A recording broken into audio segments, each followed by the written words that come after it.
Going on, everybody? Antstroworld here, and welcome back to another rendition of Antstroworld Live, and we're on episode 29. Today, we're bringing back Wrestling Hot Takes. Wrestling Hot Take Hour 3 is in session. But before we begin, got some guests here with me. They want to introduce themselves, starting off with Chris, Don't need no introduction. Keep it simple. You know who it is. Let's do shit, bro. Yael, Yeah, you know who it is, bro. Big YALL, aka Big Dad, leader of the Big Back Nation. You know what it is. This nigga doesn't know how to do introductions, but you know it is what it is. Yeah. All right, Supreme. Say I'm gonna something. squeeze bro. I will squirt baby oil on you, bro. hey yo, all right, Hey man. Hey yo! yo, Oh chill out, my chill out. god! Anyways, before this motherfucker exposes himself going to the Diddy party, I'm Supreme. Let's get this shit over with. We doing hot takes again. Let's do this. Let's get it. So, Bro, what's numero one? we got a lot. We got a lot. I'm just gonna say I asked all around, asked multiple servers, multiple people, I went on forgot to put Twitter, it. went everywhere. So let's go to number one. I think this one was from the homie C Dub. Shout out C Dub. Sami Zayn's booking in 2024 has been corny. I Let agree. everybody talk. I'm gonna let everybody talk first. I'm gonna give my opinion. That's how we're gonna roll. So it's free game. Whoever has the thought, say it out loud. We'll see how we I feel about it. I 100% agree with this. I I will say this. I will say since WrestleMania, he did not feel like deserving of beating Gunther, in my opinion. There was Mhm. no build up to it. There was no reason behind it. There was just, hey, there's Sami Zayn. He's a good baby face. Gunther needs to drop the title. Let's go ahead and do it. And we've talked about this before. Everyone and their mothers wanted it to be Chad Gable. Everybody and their mothers wanted it to be Chad Gable at WrestleMania, and he takes the title off Gunther. The reason Yeah. that they, the reason that they put Sami Zayn in that position, it just made zero sense. And then even afterwards, when he won the Intercontinental Championship, his title reign was kind of a bit lackluster in a way because you had him going after Chad and Chad losing multiple times over to Sammy. And Sammy, it didn't sit right with me, dog. It didn't. And then even the first time when he beat Braun the first time, that made no sense either because Braun was being showcased as a dominant performer, and then you got fuck ass Sami Zayn is like, oh yeah, haluva kick, 1, 2, 3. I'm like, bro, he just like Like like that he just match was squashed so the quick. majority That match was majority of the roster. bro. Yeah, Nah, Sami for Zayn. wait, Chris, you got something to say That about Money in the this? Bank match, bro. I did. Both of the matches were really. Weren't they like both under 10 minutes? That shows you how I think dominant so. Braun They're like I nine, ten believe minutes. so, was. yeah. Especially in that SummerSlam match. That shit was. I think that shit was under like 8 minutes as well. No, yeah, the SummerSlam match was like 8 minutes. The Money in the Bank that had to be at least like a good 10, 11. Yeah. But it showcased Braun good. It definitely did showcase Braun good. But here's the thing with Sammy. This is my honest opinion. Them showcasing Sami Zayn as the underdog in 2024, they need to let it go. That's all I gotta say. I love Sami Zayn, one of my underrated favorites, but they need to let go of the whole underdog stick gimmick, whatever you want to call Yeah. it. Feel like it's ran its course. Mhm. I know he has yet to win the world title, but that's coming shortly. I It has to honestly happen. believe it's gonna come soon. It's just right now with this whole giving him a little title reign, beating all these people that definitely need the push or whatever. It ain't it. Definitely ain't it. I know he just put over Braun Breaker. I understand he did. I really don't think he should have won the first time around. I really don't think I that. really think he shouldn't have. He shouldn't. It should have been Chad Gable. It really should have been Chad Like Gable. I feel like Sami Zayn. Don't get me wrong, Sami Zayn is a world championship contender, one hmm hundred percent without Yeah. hundred Yep. percent. I'm not gonna even. Yeah, 100% a world yeah, championship contender. without a doubt. But the thing is, I feel like when it comes to the fans, he is he is D1 level. He is better when he is the chaser and not the chasing. Mhm. If you get what I'm saying. I understand what you're saying, but me People personally, get like I behind said, him. People get behind him when they know that he's looking for a shot, but they know that he might not win. yo, who's hitting their like laptop or whatever? Someone's like Not pounding Tony, some guy. shit. It's Yeah, that's like YALL. Oh, punching yeah, somebody. No, you good, bro. I'm hearing it. I'm like, yo, who's beating somebody up back there? Cobra Kai, bitch. but Cobra Like, Kai. Cobra Kai no, will never but die. no, Like, I 100% understand where you're coming from, bro. Like, I love Sami Zayn, but this whole underdog gimmick or whatever, they gotta let it go. He shouldn't be an underdog at this bring point in back his the career. conspiracy gimmick. Bring it back. Bring I'm- back the The conspiracy gimmick. conspiracy theorist. Here go Bring y'all back with his conspiracy conspiracy Sammy, theorist. goddammit. Nah, I like that gimmick. That's one of my favorite We gimmicks need the in conspiracy, recent time. Sammy. But no, hold on. We're gonna go on to the next one. I think That we shit, already bro, hit this. bro, I mean, this that is shit carry the finish on there for me, bro. this is kind of a hot take because a lot of people are gonna side with Sammy. Like, oh no, he's perfectly booked. This down the third. Nah, there's some times where I think Sammy's overbooked. But let's go on to the next one. This is from the homie Josh the Handsome. Dean Ambrose should have had a longer WWE title reign. I agree because I was there when it ended at Backlash. If I'm picking the time, I would have given him another 2 months with the belt and ended at No Mercy. Honestly, We do need Fidel Castro Sammy back. We No, we definitely don't. do. Yes, we do. Yes, we do. Yes, we We do. Yes, we do. But nah, Ambrose having a longer WWE title reign. I Won't only said lie. a month, like a month and a half, and then because he could have dropped it in that triple threat to AJ with AJ Styles or AJ Bros and Cena. True, but at the Yeah. same time, I feel like after that disaster SummerSlam match against Dolph Ziggler, the whole momentum just went out the window. They should have well, they actually did. They just took the title off him, gave it to AJ. An up and coming AJ who was hot in the scene, just defeated Cena. Made perfect sense to me. So, yeah, I mean, it should have not been longer. Maybe another reign down the line, but during that time period, I feel like it was just rightfully so that AJ won the title. Yeah. Yeah, what do you think, bro? Now niggas is gonna hate me for this, but I think that it was well deserved him not having a very long reign. Now, don't get me wrong, his 2016 reign was really good, but I had low expectations for it, mainly because there was a lot of top stars that could have deserved that WWE title at the time. Um, me especially when AJ won it. AJ was definitely the top guy to elevate that SmackDown brand, and the man, it's fucking AJ Styles, but Exactly. That's what I'm saying. Phenomenal. but it's just Dean Ambrose is a phenomenal talent, and I feel like he definitely could have had a lot bigger of a run, and a lot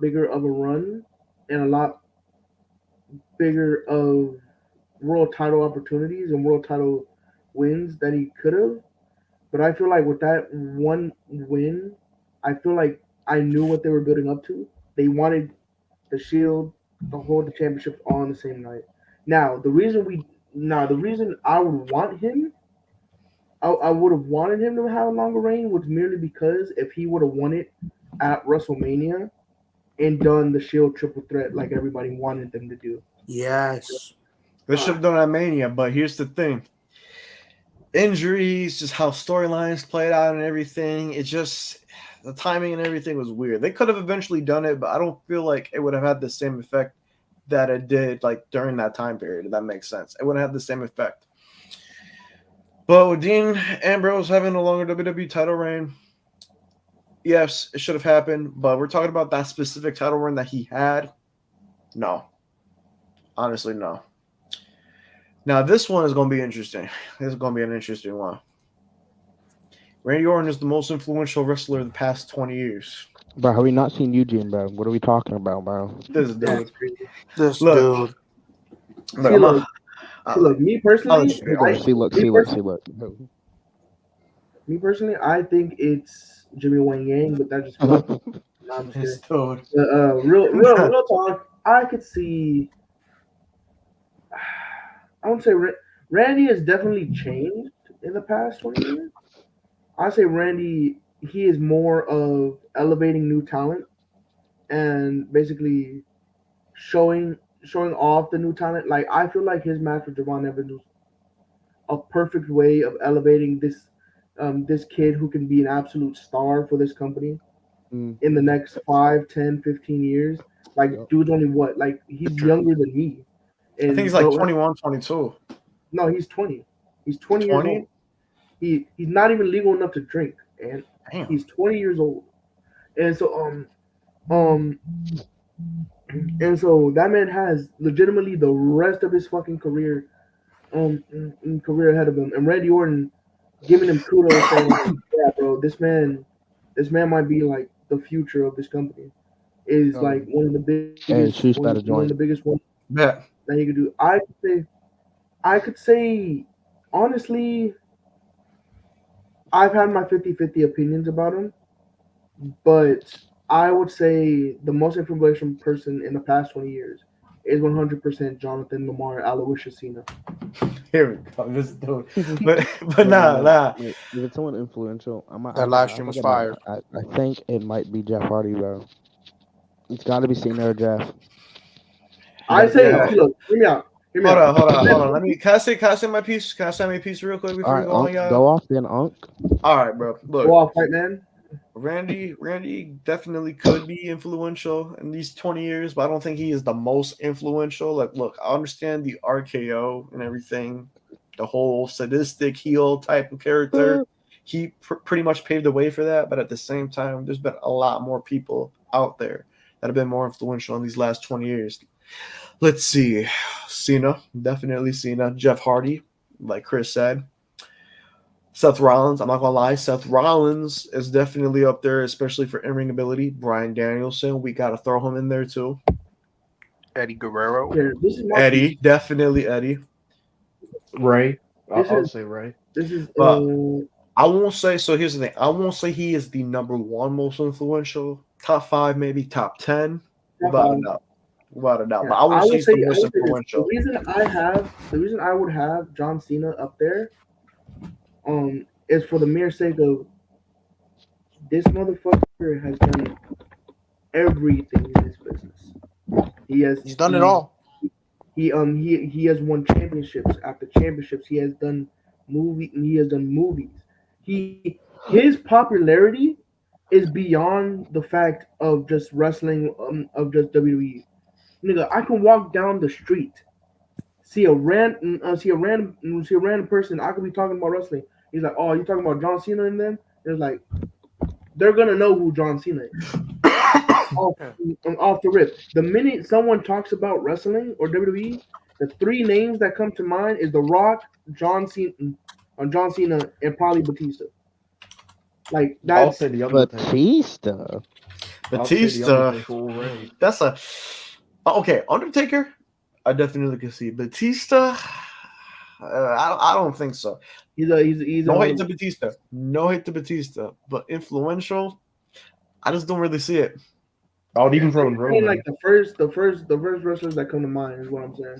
Oh, where am I, bro? Hold on. Where are my manners? Everybody welcomes Shush, bro. He came in. Boy, nobody want to welcome this fuck ass British boy. Yo, Whole always 60? late, but you Ayo, know. shush, ayo, shush. As of right now, respectfully, shush your face because I'm talking. Wait, Wait, you want to let wait, these guys what? talk to you like that? What the Disrespect's heck, bro? crazy. I'm just kidding. You said I love you, shush. You know I do. No, he don't. Somewhat, So a little bit. You still haven't ordered my takeout, but still. This I dude, do y'all begging him for takeout and shit. But yo, Are you gonna pay for it? I need the Krabby Patty meal. You can only get it. You can only Oh, get I it gotta- inside Wendy's. Oh, I gotta get that Krabby Patty. You can only get it Of inside course, Wendy's. Supreme You wants that can't shit. deliver it. Nah, but in all seriousness, bro, like this is a hot take. Saying that Randy is the most influential, I don't think so. I Is don't. he I don't. top I don't 10? think it's that far of a stretch, but it's definitely he's definitely not the most influential, but he's definitely up there. This is a little bit of a hot take. I'm not gonna lie. Like, All right. Yeah, I'd say a little. But let's go on to the next one. Like I said, we got a whole lot. We could be on all these topics the whole time, but there's a whole lot. Once we get towards the end, there is some that we could like literally debate about. This is one topic I want to talk about. Next one, Kevin Owens should dethrone Cody Rhodes, and I 100% agree with that. I wow. don't think so. It should be the final boss. This is gonna be I forgot bloodline who rules. was the one who. I forgot who sent that to me. Shit, But I forgot. I think it's gonna be the final boss. Hold on, I'm gonna see. The who sent Rock? that. If it's not Dwayne, it might be Roman. Might get that shit back. And Listen, Roy. if it was up to me, I would pick Seth Everyone should Rollins, be but thrown you know. Cody Rhodes. Shoes, what are you talking about? He's fucking T-shirt. I have no clue, but yeah. Realistically speaking, I just don't see this happening. I think it's gonna be The Rock. Like, it would be cool to see Kevin Owens get his redemption after this whole Cody teaming up with the Bloodline again. After all the shit Kevin Owens went through with the Bloodline, but I don't see that happening. Honestly, they're probably going with either A, The Rock, or B, Roman Reigns again. C, they're gonna build somebody up to defeat Cody. Michael McGillicuddy, turn him out, bro.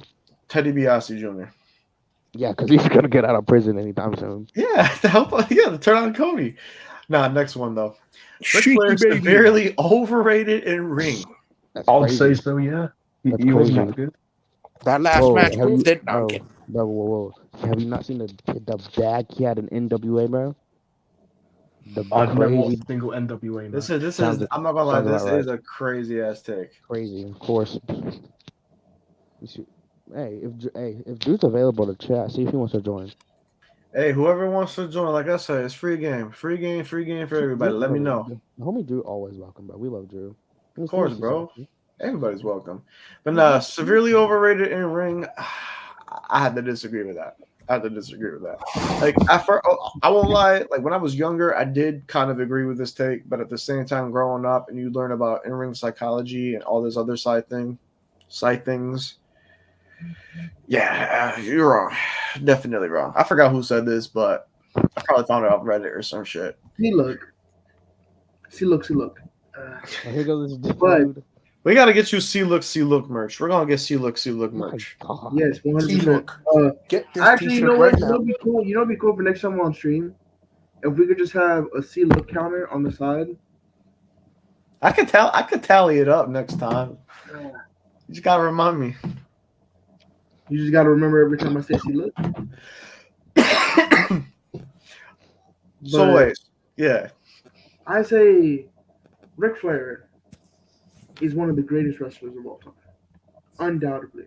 Mhm. Granted, most of us weren't even thought of when he was wrestling, so that's that. But Ric Flair, just all time, how influential he was to some of the greatest wrestlers of all time. With like we've heard it multiple times. Without Ric Flair, there is no Shawn Michaels. Without Ric Flair, there's no Bret Hart. Without Ric Flair, there's no Triple H. Without Ric Flair, there's no a lot of these wrestlers right now. Mhm. I mean, I'll say one thing. He created two big stars, Randy Orton and Batista. So, And bro, this man Illusion is is a mystery. 16-time world champion. The only other person to do that is Jonathan Lamar Aloysius Cena. And so and probably that man holds a title, holds a pedestal in the upper echelon. Honestly, I wouldn't hate if someone said Ric Flair was in your Mount Rushmore because it makes 100% sense. Wouldn't man- argue man with went- anybody about that. The man has done NWA, WCW, WWE. The man has been all over the mother. He wrestled in North Korea. You know how fucking rare that is. Very rare. and very. lived to tell the tale. Like, bro. But nah, honestly, out of this whole list, this is probably a top 5 hot take. I'm not gonna lie. That is It crazy is. thing to say. 100%. And So- whoever sent it out, you need to enter into a mental hospital. I'm being honest with you. All right, let's go to the next one here. This is kind of interesting because I got something to say about this. Carmelo Hayes is another Ricochet. Great in ring, lacks mic skills, and that'll keep him in the mid card. Oh, Melo low-key fired on mic though. What? Just say your piece, bro. I'm gonna say Wow. this: Melo in recent times, his mic skills have not been up to par. Don't get me wrong, NXT, he was able to hold his own in some capacity, but in recent times on SmackDown, he's been slipping up. They haven't been really that engaging. They've been a little bit, We all know why that is, though. What was that? Excuse, We bro. all know Stop why hating that on this is. ball dude, bro. He doesn't know you. Hey, Hold on, bro. I didn't Hold even on, say hold his on. name. Hold on. I didn't even say his name. I I'm know, just I know saying. you. You Oh yeah. I'm just saying. Shush has some beef with Triple H. No, in NXT, Carmelo Hayes was great on the mic, but slightly he's just been watered down. Yeah, he's low key. Like I don't think really that's his fault. Shouldn't be his fault. I don't know. But yeah, if this is the case, like if they like limit his ability on the mic, he's gonna be another Ricochet. Really great in ring, just lacks personality and mic skills. So I wouldn't say Ricochet because like I don't ever see Carmelo saying he's Kobe Bryant with it. Like that is crazy though. Like even in AEW, Ricochet doesn't have great mic skills, bro. That's actually he got that This one good promo and he got carried away. this take right here. I mean, it is kind of a hot take. I really don't think Carmelo is going to be another Ricochet. I do see a world title in his future. He just started. He's going to get better. Time will tell. Time will tell. But yeah, Agreed. the mic skills, they do need to improve just a little bit. He needs to have a little bit more leeway and freedom. Let's go on to the next one now. Baron Corbin has the most underrated character work in Ooh. WWE history. Ooh, No. that's a good one. Damn. It's What good, is but it? no. Facts. Sorry. Dude, you have to yell right in my ear. Like, Look, I'm gonna say this. I'm gonna say this. Baron Corbin, underrated, but when it came to Very. characters, it was characters we did not care for. Characters that were literally telling us to, or characters that literally made us say, "Go away. We don't want you here. We don't want to see you on TV." I bro, he mean, wasn't. what he wrote, like, what he did, and what he was given, he worked with it, and he was a great heel. But those are characters that are like they're forgettable. We could really, I mean, the only characters that I remember that were really good were either Constable and King, but the other ones like Happy Corbin and all this other shit, they fell flat. Whoa. I'm gonna stop. Did you say Constable Corbin was good? Oh, Constable. Oh, here's the thing about Constable Corbin. He was a good heel. He was a good heel. It was a good heel Yeah, but character. It literally made us say, "Go away," and everything. Like I feel like that's kind of a little bit underrated. Like the fact that you're portraying yourself as this like authority figure and you're doing all these things to make you get hated like that. That's good character work. That is um, really good character work. I'm only saying no because that was probably like the worst time during Raw. where does Supreme go? He'll be back. He'll be back. Don't worry. Don't worry. But he's still underrated. But Here he goes. See, he's right here. But yeah, so let's say Baron Corbin. Yeah, I mean, Uh, yeah. I would say Anybody else? history though. I did not care for Happy Corbin. Yeah, Whoa, I didn't either. I mean, yeah, broke y'all Corbin. wasn't fucking with Sad Corbin, bro. Dumbass Corbin was good. Yo, Sad Corbin? You know I fucked what? with Sad Corbin. Since we're on the topic of shit like that, hold on one second. But I wasn't fucking with Gay Corbin.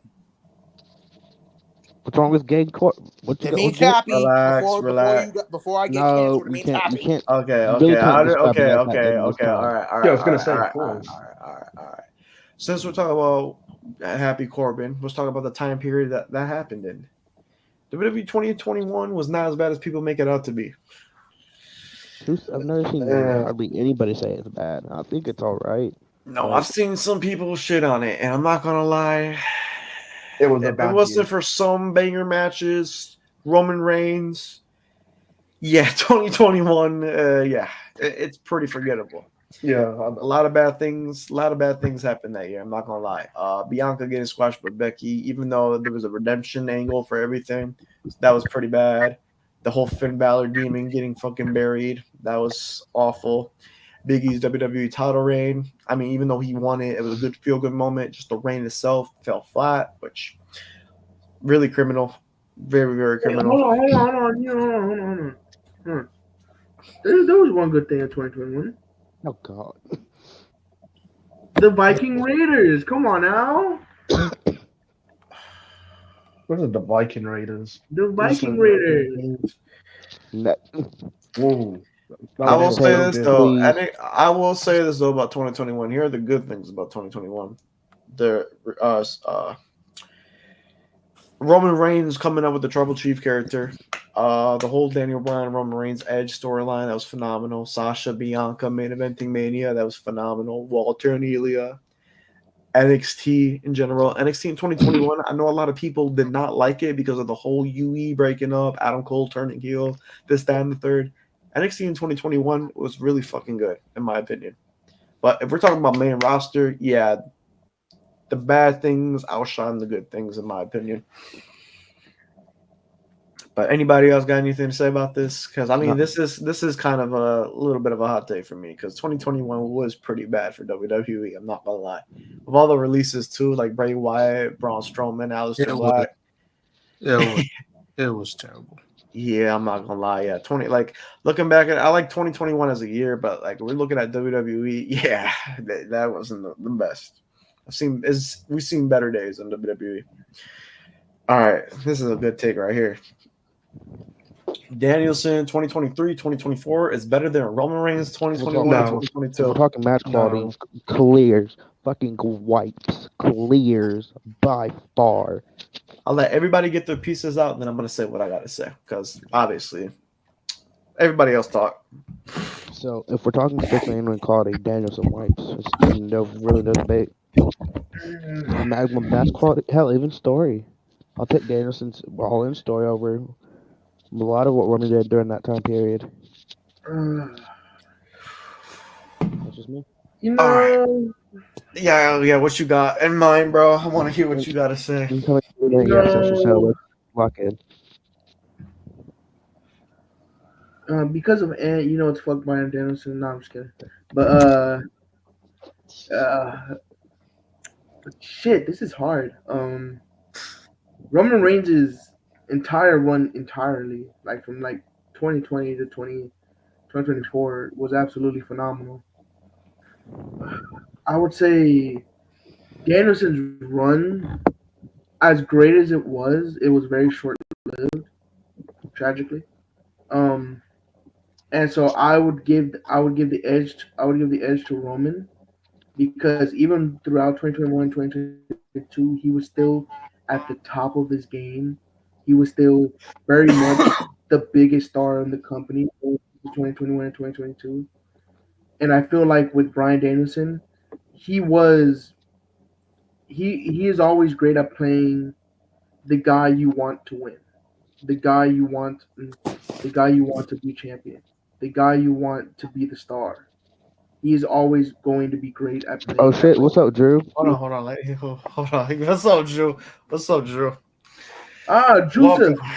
I did no, Welcome. keep talking. Like I don't want to Yeah. disturb you. Oh no, of course. But basically, Brian Danielson is good at playing the hero character. He is good at playing the guy that everybody wants to win. Roman Reigns was D1 Thanos level villain for the past 4 years. He whooped everyone's ass on SmackDown to the point where some niggas had to go to Raw and they were getting their ass whooped by Roman as well. And I'm like, every single every single person on that roster knows who the number one guy is. Everybody backstage knows who the number one guy is. Everybody in AEW knows who the number one guy is, and in all of wrestling. And that at that time was Roman Reigns. Brian Danielson could have had an amazing 2023 and amazing 2024, and he has 100%. But I just feel like his trajectory on how it was done could have been a lot better. I think he should have won the title back in 2023. If he would have won it in the beginning of 2023, going into 2024, around the end of this time, around the end of this tenure, we would have been looking at probably one of the greatest babyface title runs of all time. I'm talking like John Cena 2007, like title runs. But for him having such a short-lived reign, I feel like Roman Reigns takes the cake on that. I'm gonna say this. I'm gonna say this. Like back to what you were talking about winning the title in 2023. I'll even push it back even further. If he won that in 2022, when the whole ordeal happened, where Punk had to drop it and they had the tournament and everything, and Brian faced Mox, that Grand Slam, I believe it was. Brian should have won it then and there. Should have won it then. I and believe there. so too.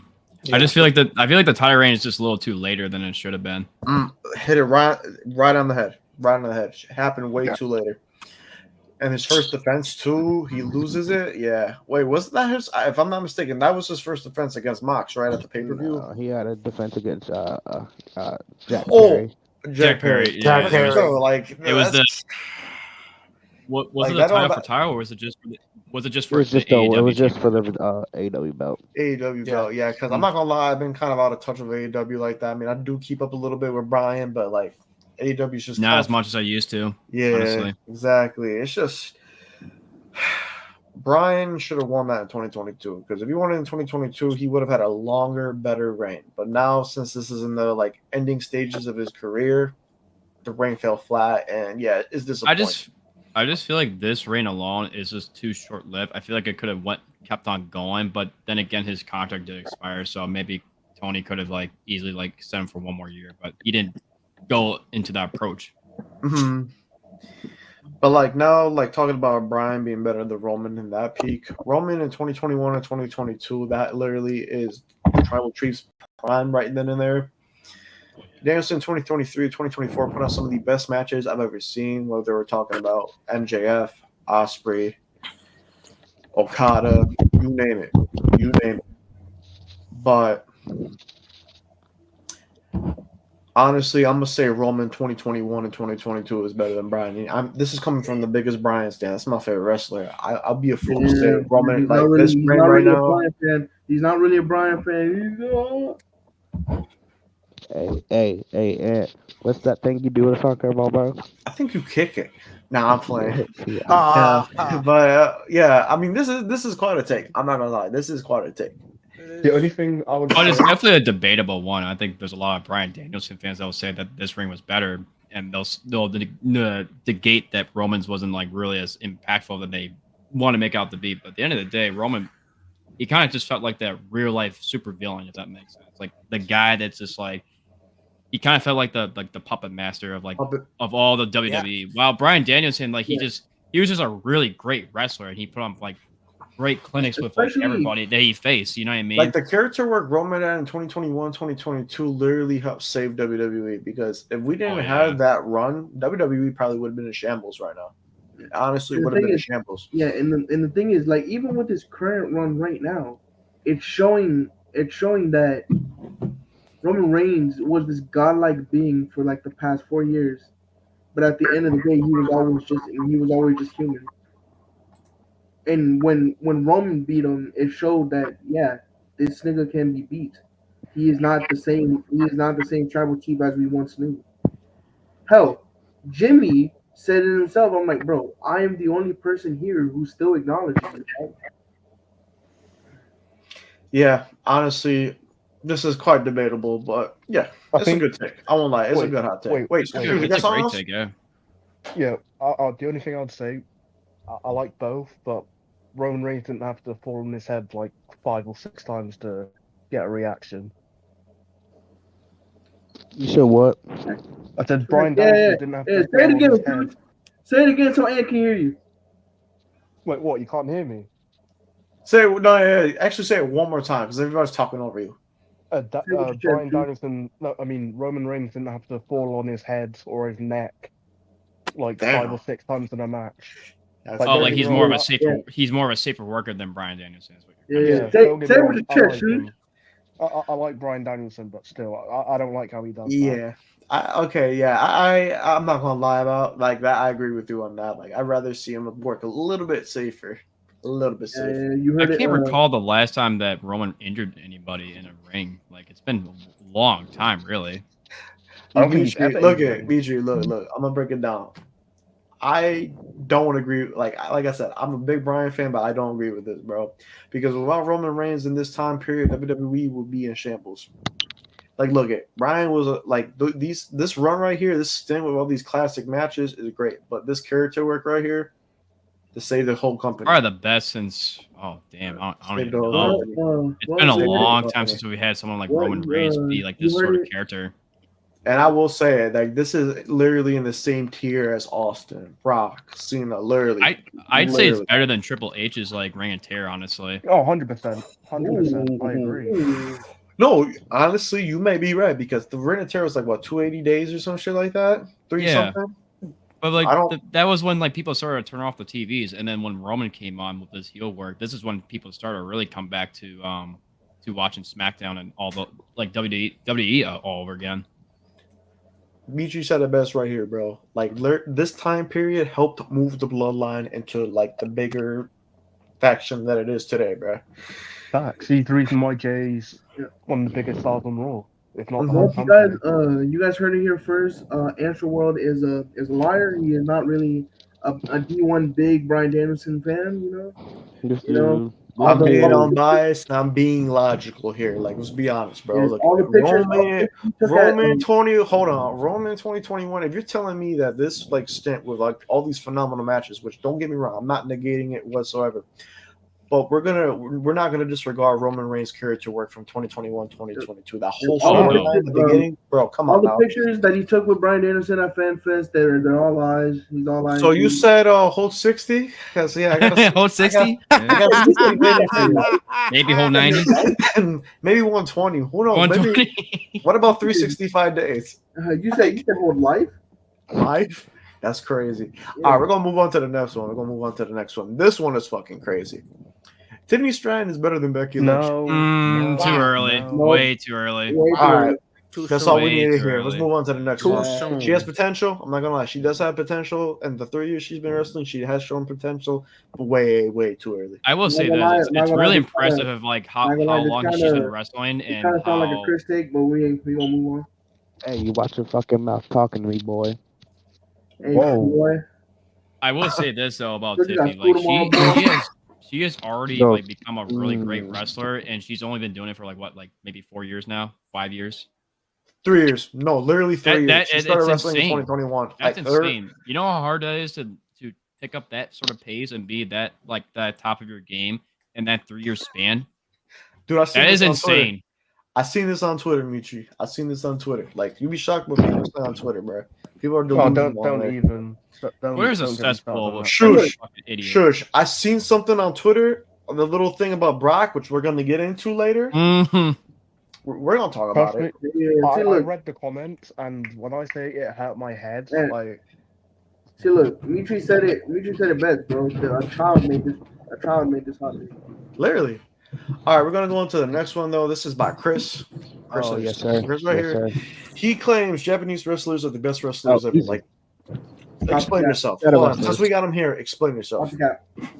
Is it like sort of like a specific style of wrestling you're mentioning, or Like this, the way I see it is like, I feel like they're not talked about it like how WWE is like when they're mainly in Japan, like dudes like Okada, Tanahashi, Masawa, Kobashi, Kawada, dudes like that, they're just not mentioned, and it seems very disrespectful because they're legend of the game, and they're not appreciated like I think they should be.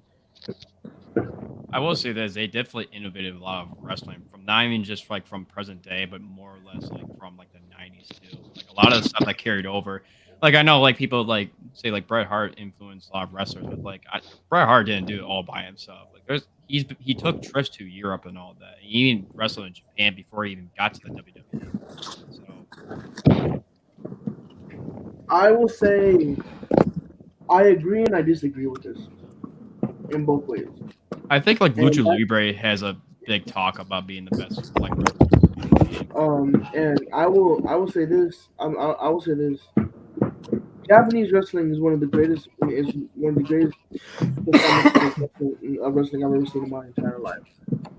And but I wouldn't say that Japanese wrestlers are the best wrestlers ever, because we still have people like AJ Styles. We still have we still had people like Triple H, Shawn Michaels, John Cena, Batista, Jeff Hardy, etc., and they've never stepped foot inside a Japanese ring other than AJ Styles. And we have gotten so many great, amazing, legendary wrestlers. But I will also say that yes, Japanese wrestling is very much underappreciated because it is not shown in the limelight of the U.S. North American audience. Cook, bro. Very It's definitely getting presented very more often. to the Western audience more than ever, though. I think one of my top 5 favorite wrestlers of all time is Katsuyori Shibata. Katsuyori Shibata is a fucking dog. Katsuyori Shibata is one of the most dangerous motherfuckers I've ever seen wrestle in a ring. But everybody else is gonna tell me, oh, well, you've never seen Braun Breaker. Oh, well, you've never seen Umaga. Oh, well, you've never seen all these other guys. You told me Because Katsuyori would kill both yes, of them. because they're not accustomed to a demographic. They're not accustomed to an audience that is from a different country. We are known to the North American audience, to the U.S. television. If I'm watching something on USA Network, and I'm watching WWE every single week, and it comes on the USA Network, and it's globally, and it's like always advertised everywhere I go, then yeah, I'm going to watch it. New Japan Pro Wrestling is not say as this about like. advertised. Yeah, it's No, not go as ahead, advertised in sorry. North America than it is in WWE. I had to look up what Access TV was to look up what Japanese wrestling was. I watched one match on YouTube about Kenny Omega, and all I saw was New Japan Pro Wrestling on Access TV. And I went through my cable system, and we were talking about where the fuck is Access TV? I don't even know when the fuck they aired this shit. And I had to look it up my damn self and watch Japanese wrestling that way, because it's not well known. They are trying No. they are trying to change that though with the NJPW Strong and having more shows in North America. So some of the wrestlers, the Japanese wrestlers or the international wrestlers that come to Japan are more well known. Right now, they have pay-per-views in like Chicago and California. That definitely helps them a lot because and those are big wrestling scenes over there too. Yeah, I mean, Chicago and California, they're big, and to have pay-per-views for New Japan Pro Wrestling in those venues in Staples Center and United Center, it's totally huge. And that's the same thing goes to you. Like I got introduced to Japanese wrestling, like New Japan to be specific, in 2017, 2018 when the best bout machine, Kenny Omega, he was like the big talk for New Japan, and people are claiming that he was the best in the world. Exactly. And I didn't know about any of that. I didn't know anything about this because I've always been accustomed to WWE and TNA for this entire time. Like 100%. I knew about it, but I didn't know how to watch it. So my friend showed me exactly the same thing as you did. He showed me about that provider. I had to search it up, like how to watch New Japan Pro Wrestling. And I was like, holy shit, this is like the best wrestling I've ever seen ever. And that's coming from somebody that's watched WWE since 2007. So it's and I'm 24 years old. I'm about to be 25 next week, and I never knew anything about this. I didn't know how to like watch this shit growing up. So I wish I knew earlier, because if I were, then I would have known how great New Japan was in a very early impressionable age. Yeah, because the thing is, people in my eyes, people see Brock Lesnar as this dog, as this beast incarnate. Granted, not right now for certain reasons. Yeah, I was gonna say they see him now as a little, little predator. Yeah, but hey, people don't even know he wrestled in New Japan. He did. He wrestled New Japan. I think it was against Shinsuke Nakamura of all people. You know who wrestled? You know who else wrestled in New Japan? Kurt Angle. Brock did too. Brock held the IWGP Heavyweight Championship. Yeah. And guess what? You want to know who else wrestled in Japan, but it wasn't really noticed. One wasn't really noticed. Ant's favorite wrestler of all time, Bryan Danielson. Because he wrestled for Ring of Honor, and then he went to New Japan, right? Yeah, he was IWGP World Champion.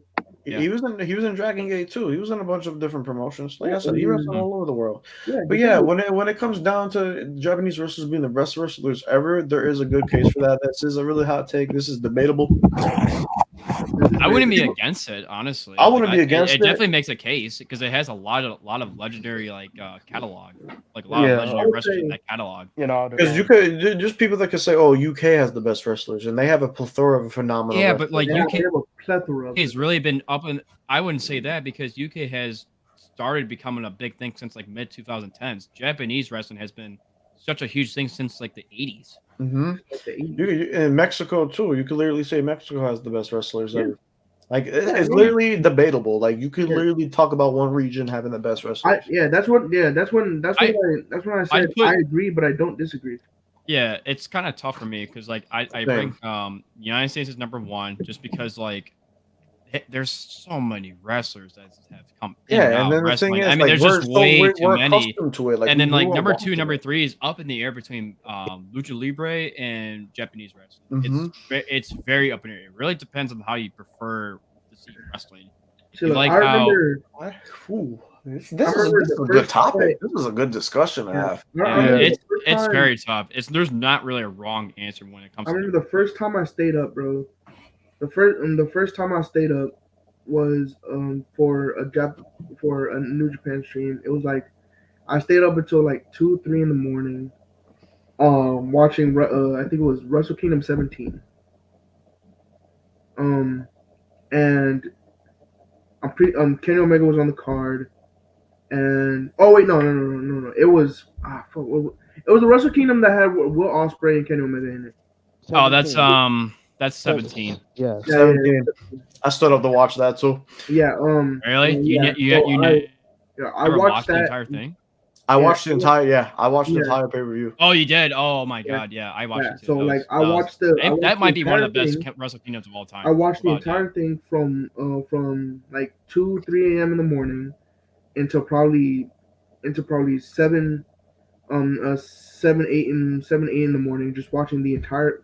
I'm just watching the entire thing, and honestly, I had probably like 4 or 5 Red Bulls that day, and I probably should have took my ass, but it was some of the best wrestling I've ever watched in my life. Thing is, I remember when this is the very first time I've ever watched a Wrestle Kingdom. This was 12. This is when Jericho faced Kenny Omega for the IWGP US Heavyweight Championship, and then there was the main event was Okada and Naito, I believe, for the IWGP Heavyweight Championship, and I think it was Tanahashi and Jay White, I think, for the IC Championship, and then it was was it a 4-way or a 3-way between Will Ospreay and Hiromiro Tanahashi? Oh yeah. It was it was Will Yeah. Ospreay, Hiroshi Takahashi, Hiromu Takahashi. I think Go. And then one of my and favorites. then in the middle and then in the middle of the card Marty we Scurll and had, somebody else. and then somewhere in between the middle of the card we had Kota Ibushi Oh versus my Cody god, Rhodes. Kota Ibushi come back. Yeah, that was an insane match, and Yeah, like is he that was injured right now? that was the very first time I've ever watched a Wrestling Kingdom, and it was like I think it was like 3 in the morning. So I live in New York, right? So it's Eastern Standard Time for us, Mhm. and it was like literally like I had the show started around like 1 or 2 o'clock, and the show didn't end till like because it had like maybe like 9 or 10 matches around there, and like I think I stayed up till like 5, and it was like the best wrestling I've ever had. But I was definitely sleep deprived nonetheless. But like It was worth it. yeah, it was definitely worth it. Yeah, like It the is tag worth team it. match between the Young Bucks and the who was it? The who was showing Yo's like tag team name? Was it like the 3K? Roppongi 3K. Roppongi 3K. Yeah. That's what it was. Yeah, and that was a great match too. I mean, it was like top to bottom. Like, I mean, there were some like whatever matches. Like, I mean, the Gauntlet match was really great. I remember who was it? Chaos. Chaos won it, Oh, chaos. or was it Bullet Club? Was it Bullet Club or was it Chaos? What event are we talking about? We're talking about the Gauntlet match in Wrestle Kingdom 12. Fuck, I don't remember. I don't remember too. Yeah, I think I want to say it was either the Bullet Club or Chaos with Tama Tonga and Tonga Loa. That was in the Bullet Club. Believe it or not, that's you know what I mean. Brothers of Destiny, That's how I yeah. was introduced to Tonga Loa and Tonga Loa. So I've known these guys for a very long time now. But like, I just remember like watching staying up for that match, and I'm like, this is the best fucking wrestling I've ever seen in my entire lifetime. And the only reason why I was able to watch it was because my friend gave me the stream for it. It was like January of 2018, and he's a big wrestling fan, but he introduced me to how to watch like New Japan Pro Wrestling. So he gave me a link and he said, just watch it here. And I was like, holy shit, this is the best fucking wrestling I've ever seen. And he told me that this is Japan's version of WrestleMania. And I was like, yeah, I believe it. It might. Pretty much. Yep. Yeah, it's just insane. But yeah, man, like this is a good discussion we could definitely have for a future stream. I already got an idea cooking up. We will talk about this off stream. But yeah, this is debatable. Anybody from every different region could defend it. You know, Japanese wrestlers are the best. Mexican wrestlers are the best. It's down the third. All right. Let's go on to the next one. We still got a lot. I sadly have to go, but Oh. yeah. Oh. Damn, a big pimp. All right, I'll Okay. see you, bro. Appreciate you for I'll see popping you, on. man. Appreciate y'all. I'll see y'all next stream. Sir, yes, sir. Let me think here before I even discuss about Booker T. I'm gonna let y'all talk, and then I'm gonna give my answer because Sting, Ric Flair, Diamond Dallas Page has to definitely be up there. Disco Inferno. No, I'm just kidding. What you know about that? What you know about Alex Wright though? Alex Wright. Before we had Daniel, What do you know about before we had Daniel Garcia, we had Alex Wright. Gotta have Billy Kidman on there. That's my goat, bro. Billy Kidman is crazy. He is Billy Kidman was a baller though. He was he was underrated. Would we put Eddie Guerrero in that list? Because he was I in would. WCW for quite a long time. I All right. Do y'all want to hear my list? I could put. I'll give you my quick list of who I think. I'm putting Sting up there. I'm definitely putting Scott Hall. yeah. I'm putting Kevin Nash and Scott Hall both on there. Well, that's wrestlers though. That's the thing. Well, top. And we're in ring ability. If you're gonna go strictly in ring ability, Diamond Dallas Page. DDP, I have to Sting. say not Lex. Fuck Lex. What about Big Van Vader? Macho Man, I would say maybe debatably, even though he was after his prime, he was still a really solid wrestler. Here's my top 5. This is what I'm thinking. All right, you go first, Sting, then I'm gonna get mine. Sting, Ric Flair. I will put Diamond Dallas Page somewhere. I'm gonna put him like in the reserves for now. Just kind of see where I want to put him. Macho Man's definitely debatable, but honestly, Dean, you have to kind of make an argument for Dean Malenko. That dude was a really good technician during his time. I want to say Jericho, but Jericho really. The thing about Jericho was he wasn't really appreciated as a wrestler during that time, so I wouldn't put there yet. Same thing goes to Eddie Guerrero. Same goes to Rey Mysterio. Honestly, I might have to. I think. You know what though? I might have to say I agree with this take. I think I would put like Booker T at like 4 or 5. Yeah, he was a 2-time world champion, and he was the last world champion to win the damn thing. I'm gonna say this. My top 5 is as follows. If we're talking in ring, Sting, Booker T, DDP, Eddie, and Dean. Yeah, Dean was a fucking baller. I'm gonna do that. Yeah, I agree. And an honorable mention, Billy Kidman. Without a doubt. Rey Mysterio. The thing was though, Ray didn't hit his prime yet. Like he didn't. Ray hit his prime when he was like ruthless aggression Rey Mysterio. You know what I mean? When he first debuted it, yep. Yeah, that's when he really hit his prime because that's when they knew how to really use him instead of Eric Bischoff. Like, oh, I need you to do a storyline where I have you take off the mask, and I need you to do this stupid gimmick where you're like a heel when you're not really a heel. You know what I mean? Mm-hmm. I hated that gimmick so much, dude. Oh shit! What we about to talk about? I'm gonna let y'all know right now. This is my take right here. I made this take. All right. Really? Okay. Yeah, this is my take. But it's a good take nonetheless. All right, we're gonna go on to the next one. This is from the homie Narcolepsy Boy 94, also known as Malik. Y'all already know who he is. He said Austin had a bigger impact on wrestling, but Rock was the overall better talent. What are we thinking about that? I will say though, so like, how would Rock, if you watch his stuff during that time. I would say like in between like 2001 to 2003, that's when he really kind of opened the bag a little bit, a lot more.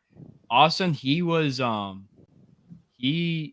without that neck injury, I would say he would be considered as one of the best technicians of all time. But because of the neck injury between him and Owen back in '96, what was it, Vengeance or Over the Edge '96? I forgot what pay-per-view it was, but One of those, I believe. yeah, remember when he hit the pile driver and he fucked up his neck? Yeah, that derailed his like wrestling ability, but yet his gimmick was so good that he could do that. So without that, I would say, if you look back before he got the neck injury, he was actually a really good technician, like a phenomenal technician. And that was such an underrated aspect of Austin, but because of the neck injury, he had to become a brawler. But I will say this though, I do agree with this take. He also made a way bigger impact, but Rock really had the bag. Like if he kept wrestling, I would say Rock would be like considered as a top 10 like in-ring performer of all time. Not saying that like he isn't a great in-ring performer, but like just go back to his 01-03 stuff. Like this dude was really like putting the work in. Like even like people like if you read stories on him from other wrestlers and like from like news articles, they're saying like he was putting a lot of work in when it came to like going into like performance center, going to practice and doing like all these things to go out of his way to be like the best that he could possibly be. But I do agree with his take though. No, it's a really solid take. Shout out Malik for this. But yeah, I think the impact, Austin did have a bigger impact, but Rock was the overall. Yeah, Rock had the bigger bag than Austin. Remember, Austin used to be a great wrestler in WCW, but with that neck injury, kind of halted, his in-ring. He had to become a brawler. Yeah, exactly. So yeah, I like this take. Shout out Malik for this. Shout out Malik. This is good. All right, let's just keep going down this list. I got some duds, I got some dud takes that we could just go on quick and just move on to the next one. Yeah, question. Are you gonna do a watch along for the NXT show tonight? Pay-per-view. What's the pay-per-view? 20 so late last week of the month. So is it a Sunday or Saturday? Probably a Sunday. We'll discuss that, but let's keep going on through these takes. So this is one that's interesting. Maxine Dupree will be a future women's world champion. No.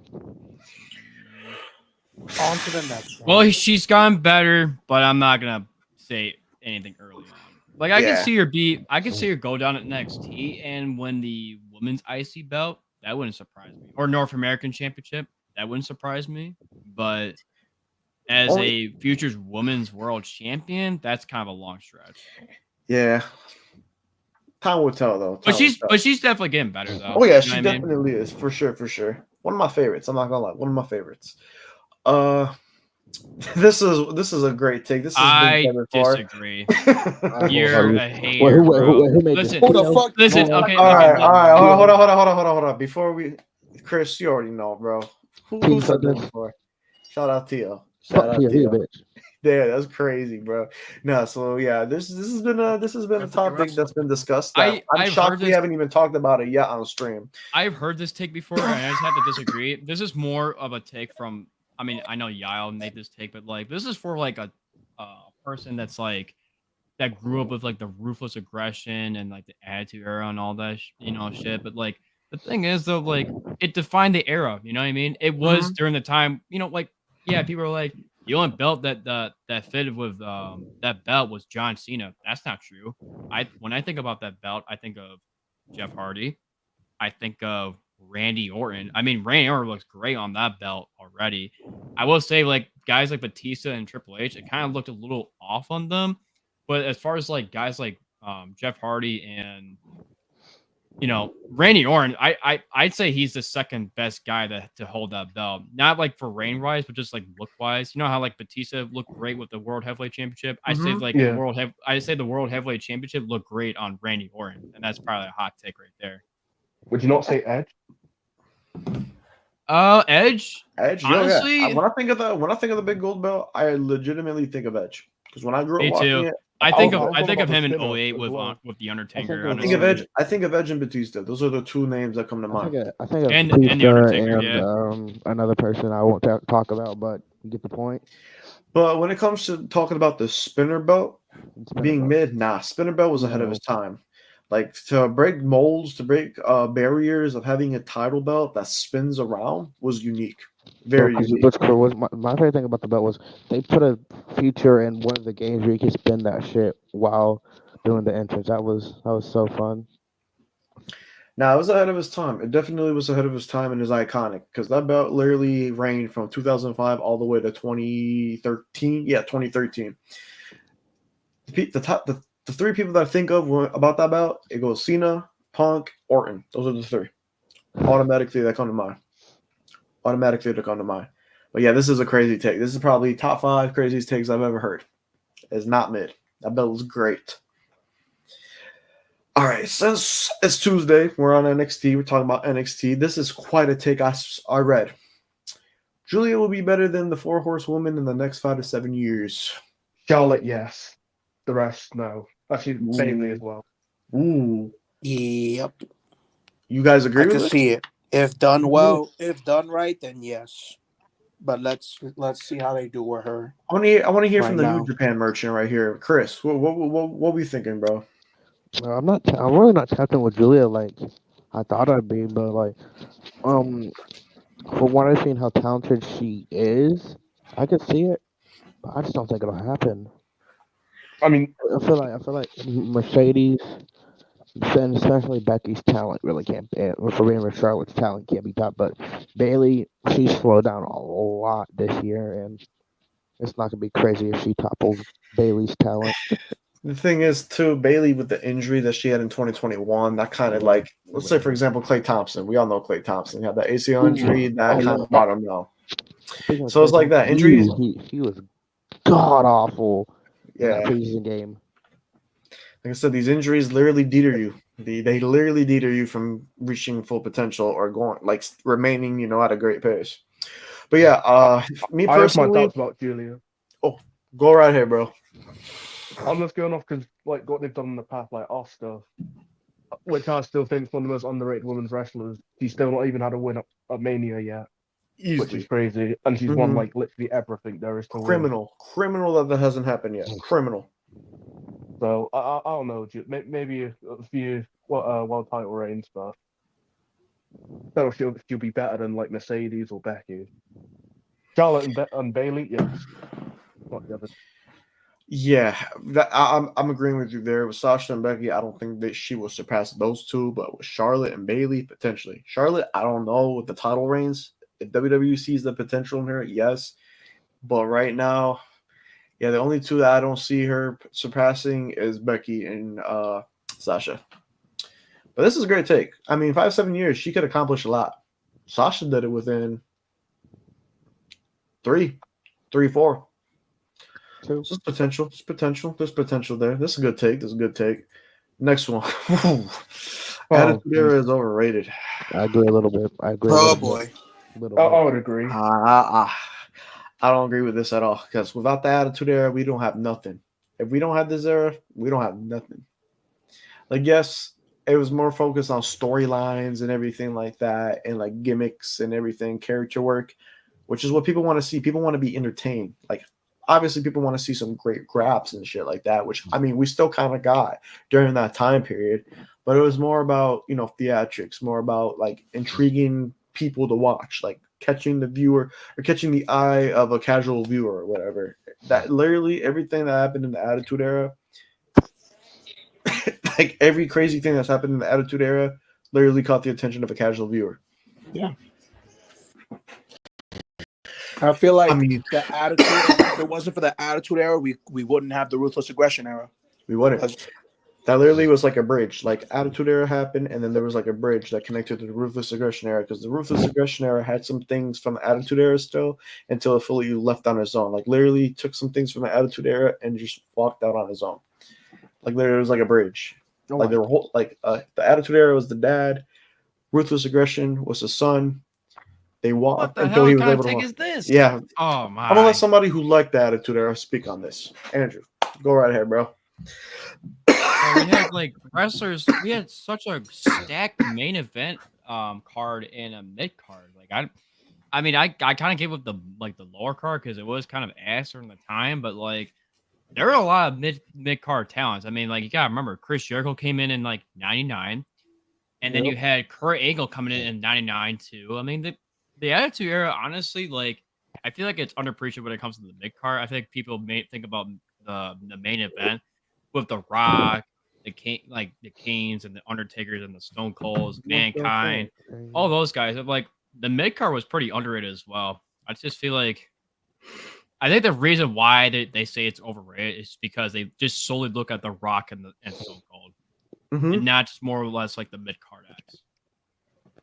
They only look at like Austin and like the main eventers. They don't look at everything else. Like literally everything in the Attitude Era, all the different sections or all the different parts of the card were stacked. Mid card, lower card, And if that's the case, then they should be telling that they should be saying that the Ruthless Aggression Era is overrated as well because they don't look at the mid card for the Attitude Era as well. That's probably what they assume as well, but they probably won't. They probably won't say that because that's why the Attitude Era was great. Not the Attitude Era. The Ruthless Aggression Era is great.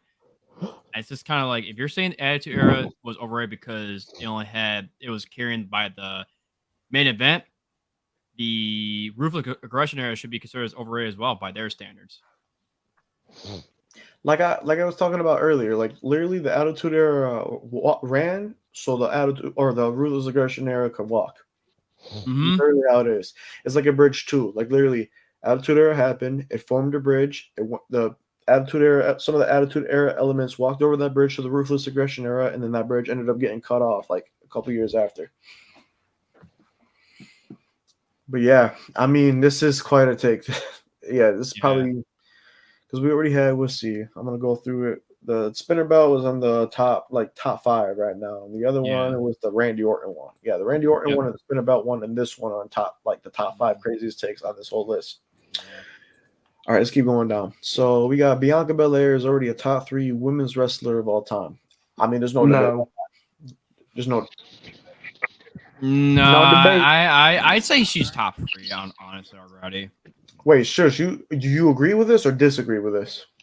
I disagree. Okay, who's your top 3 then? All right, let's hear your or guys. like at least your top 5. I like you mean in ring? No, like overall. Overall,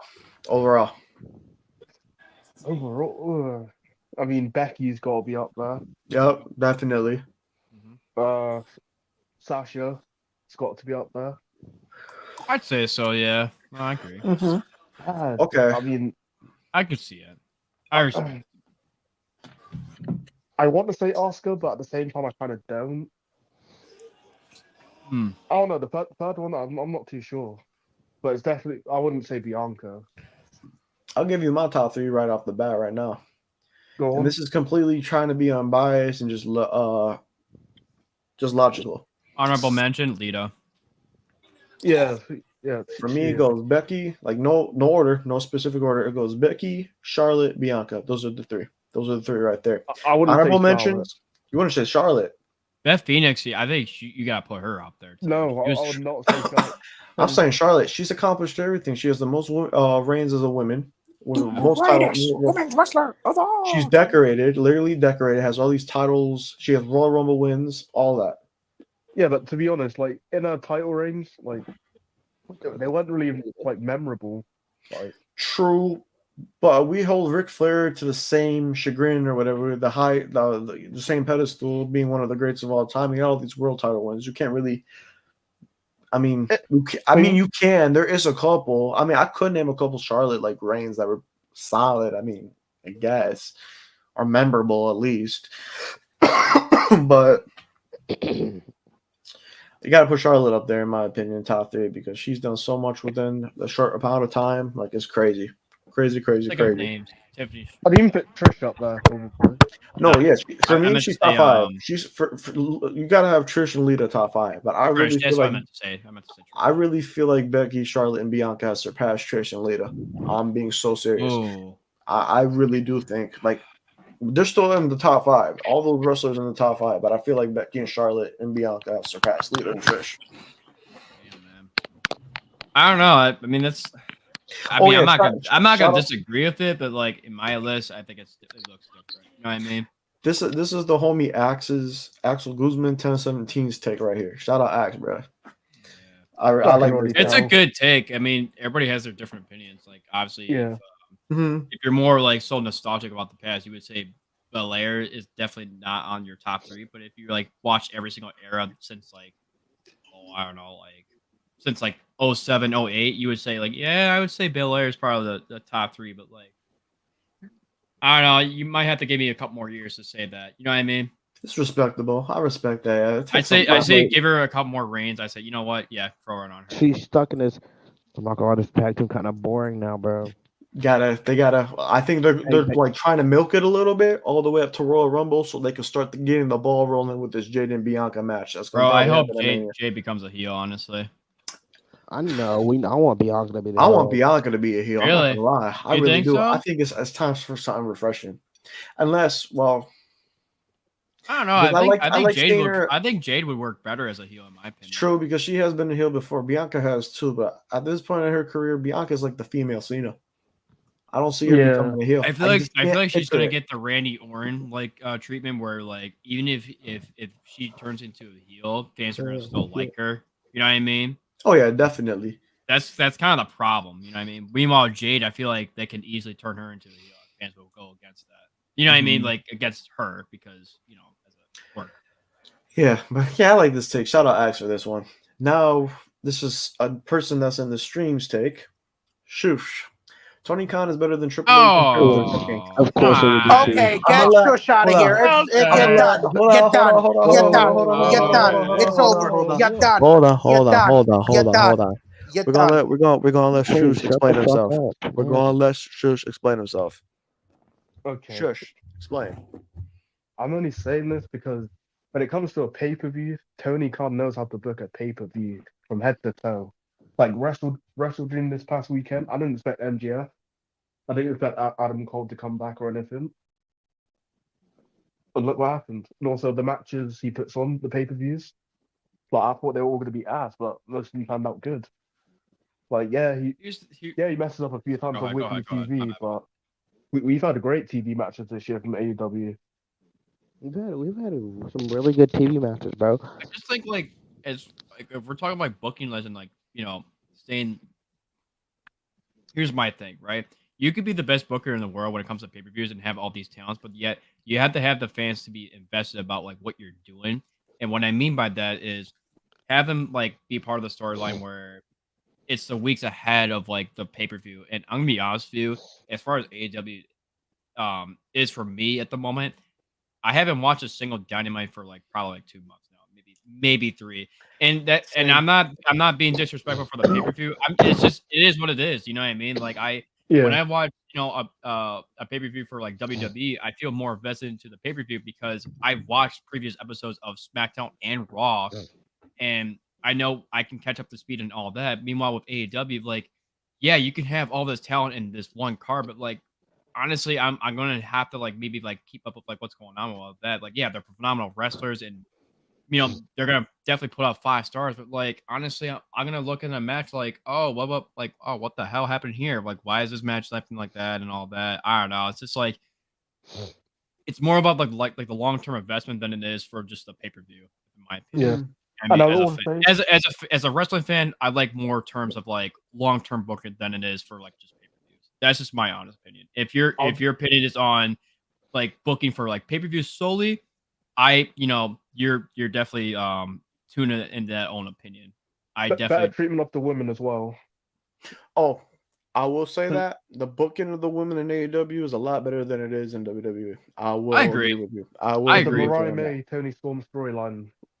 Probably top 10. I will say though, they're making Tony Storm look really good, and they're making Mariah May like really good too. She went from somebody that everybody was like, "Who is this? Why should we care?" to "We want to see her. We care. We definitely." I agree. They know how to build up the women's division. I will say that. Shout out Mariah May. I'm still waiting for that championship celebration, bro. I've been waiting, bro. I've been waiting for that for ages, man. But don't worry.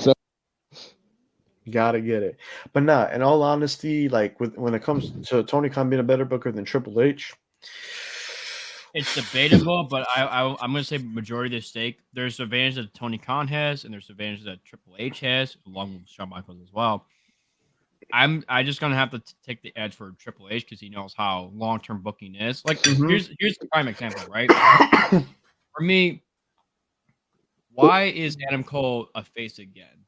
You know what I mean? Like that shit pissed me off so much. It's like in my mind, I get what you mean. The continuity or whatever is it's non-existent. just in the back of my mind. Like when I saw Adam Cole, like I'm thrilled that I saw Adam Cole. Don't get me wrong on that, but like back of my mind, I'm like, okay, the Undisputed Kingdom was pointless. The turn for against Adam Cole was or against MJF was pointless, and I'm like, it just kind of like screws with my head. I'm like, okay, so what happens with this and what happens with that? You know what I mean? It just kind of like it felt like it was for nothing. If that makes sense.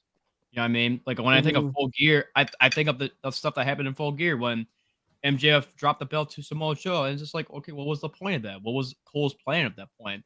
He wanted to have the best fashion in AEW, but yet Undisputed Kingdom is no more. Like I haven't really heard of them unless it's like Ring of Honor related. It's Ring of Honor. It's literally just Roddy and Matt and Mike. Yeah. So it's like I just felt like it was pointless now. You know what I mean? Because now Warlow's not even associated with that, and it's just like Warlow just not been on TV, bro. Yeah, I don't know why. It's just the I know we're going off continuity. topic, like where the hell has Warlow been, man? That shit's been pissing me They off. fumbled them. Honestly, he should go to WWE, but that's just me. Yeah, but I've got an argument as well. Triple H also, I mean, not Triple H, Tony Khan also doesn't tease something and then has someone, and then doesn't do it, and then has them lose constantly over and over, then turns them heel, and now they're the bums in a faction. And that's why I kind of can't take Tony Khan as like, in terms of booking, better than Triple H. You know what I mean? I won't lie. He kind of did that. He kind of did that with Bryan. I'm not gonna lie. He kind of did that with Bryan. He kept teasing that Bryan was gonna win the world title. Never ended up doing it, and we had to wait for like what 2 years for him to finally win it. Then again, you have to remember too. Bryan did get injured in what was it, Forbidden Door 2 against Okada. So he might have had plans for him to win the championship, but yeah, still like it should have been earlier than that too. Yeah, exactly. It should have been in 2022. Like I said, I'm so hell bent on that perfect opportunity, but completely failed. Also, not to be biased, when someone signs a contract at AEW, Tony Khan actually gives them a title instead of peddling into a bum. Yep. Like yeah, like in their first year, they're actually decent and they're doing pretty good. But after the first year, it's like, okay, what do I do with them now? That's kind of like my problem with Tony Khan. It's just like, yeah, especially with Okada because he barely defends that title. So honestly, this is a really great debatable take. It really is. You could go either or. Some people like Tony Khan's booking, some people don't. Same thing could be said for Triple H. Like, don't get me wrong, he has pros in his booking. It's just like, let's take a guy like Ricochet for instance, right? Like after the first year of Ricochet, what's going to happen to him? Is he going to be like, obviously he's going to win a championship at some point, but in terms of like long-term booking for him, is he going to be the guy that we're going to think of as an upper mid-level card guy? Is he going to be a world heavyweight championship at some point? We don't know with Ricochet. You know what I mean? So it's just kind of like, if you're going to sign a guy like Ricochet, you got to know what you're doing with him. You know what I mean? Otherwise, he's going to get lost in the shuffle very quickly. I'd say that's the same for that. What's his name? Hologram. Yeah. Mm-hmm. I'm not going to lie to you. Like, I know people are clowning on him right now. I heard about him. Yeah. I know people are clowning him right now, but like the dude can be a baller and he fits the perfect profile as when it comes to being an AEW wrestler.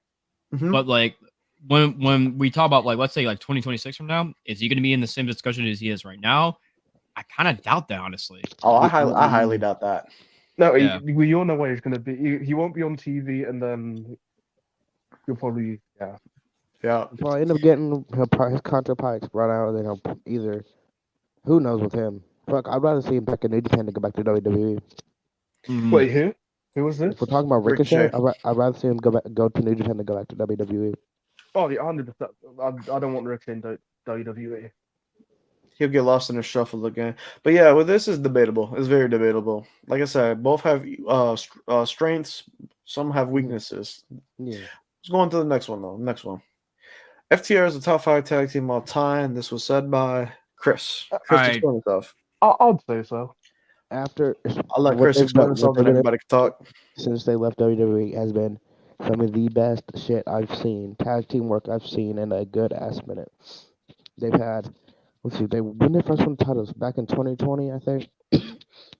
Yep, 2020. And You're then right. when they had like 3 sets of belts at once in 2022, they had the ROH belts, the The New Japan belts, the IWGP tag yeah, titles, the of Ring them. of Honor tag titles, and I think it was the AAA. Yeah, Yeah, I was AAA. trying to think of the AAA one. I knew the New Japan, but they really and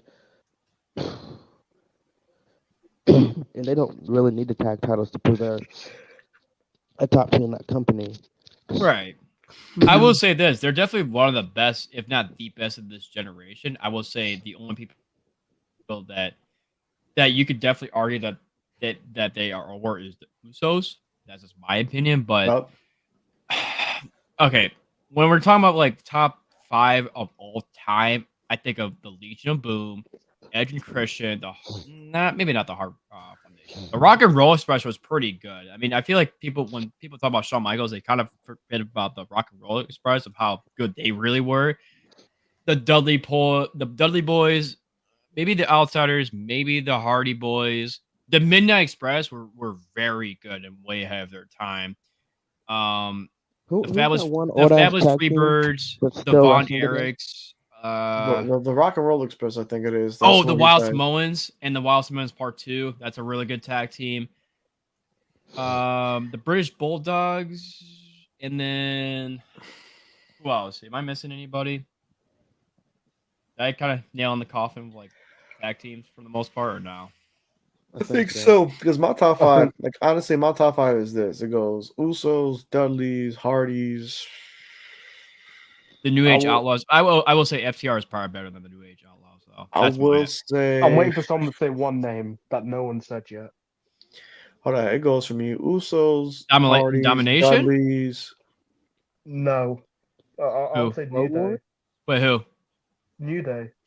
New Day. Oh, the New Day. Yeah, that's true. Yeah, the New Oh, This Day. is my top five. This is my top five. And they've Usos, been around Hardys, longer Dudleys, too. New Day, and I'm gonna say Road Warriors. I'm gonna say Road Warriors. Yeah. Yeah, you know good one. You ain't gonna watch no Road Warrior match, bro. Bro, they literally set the stone for tag team wrestling, in my opinion. Like Yeah, Yeah, literally they made it did. No, popular. you're right. And the Midnight Express too. I'm gonna put them on there. But yeah, this is debatable. FTR could be a top 5 tag team all time. I'll say it'd be more debatable if you say top 10. Could be top 10. No, I will Yeah. say top 10. Like Top 5. if you said 9 or 8, I'd say like, you know what? I kind of see it. You know what I mean?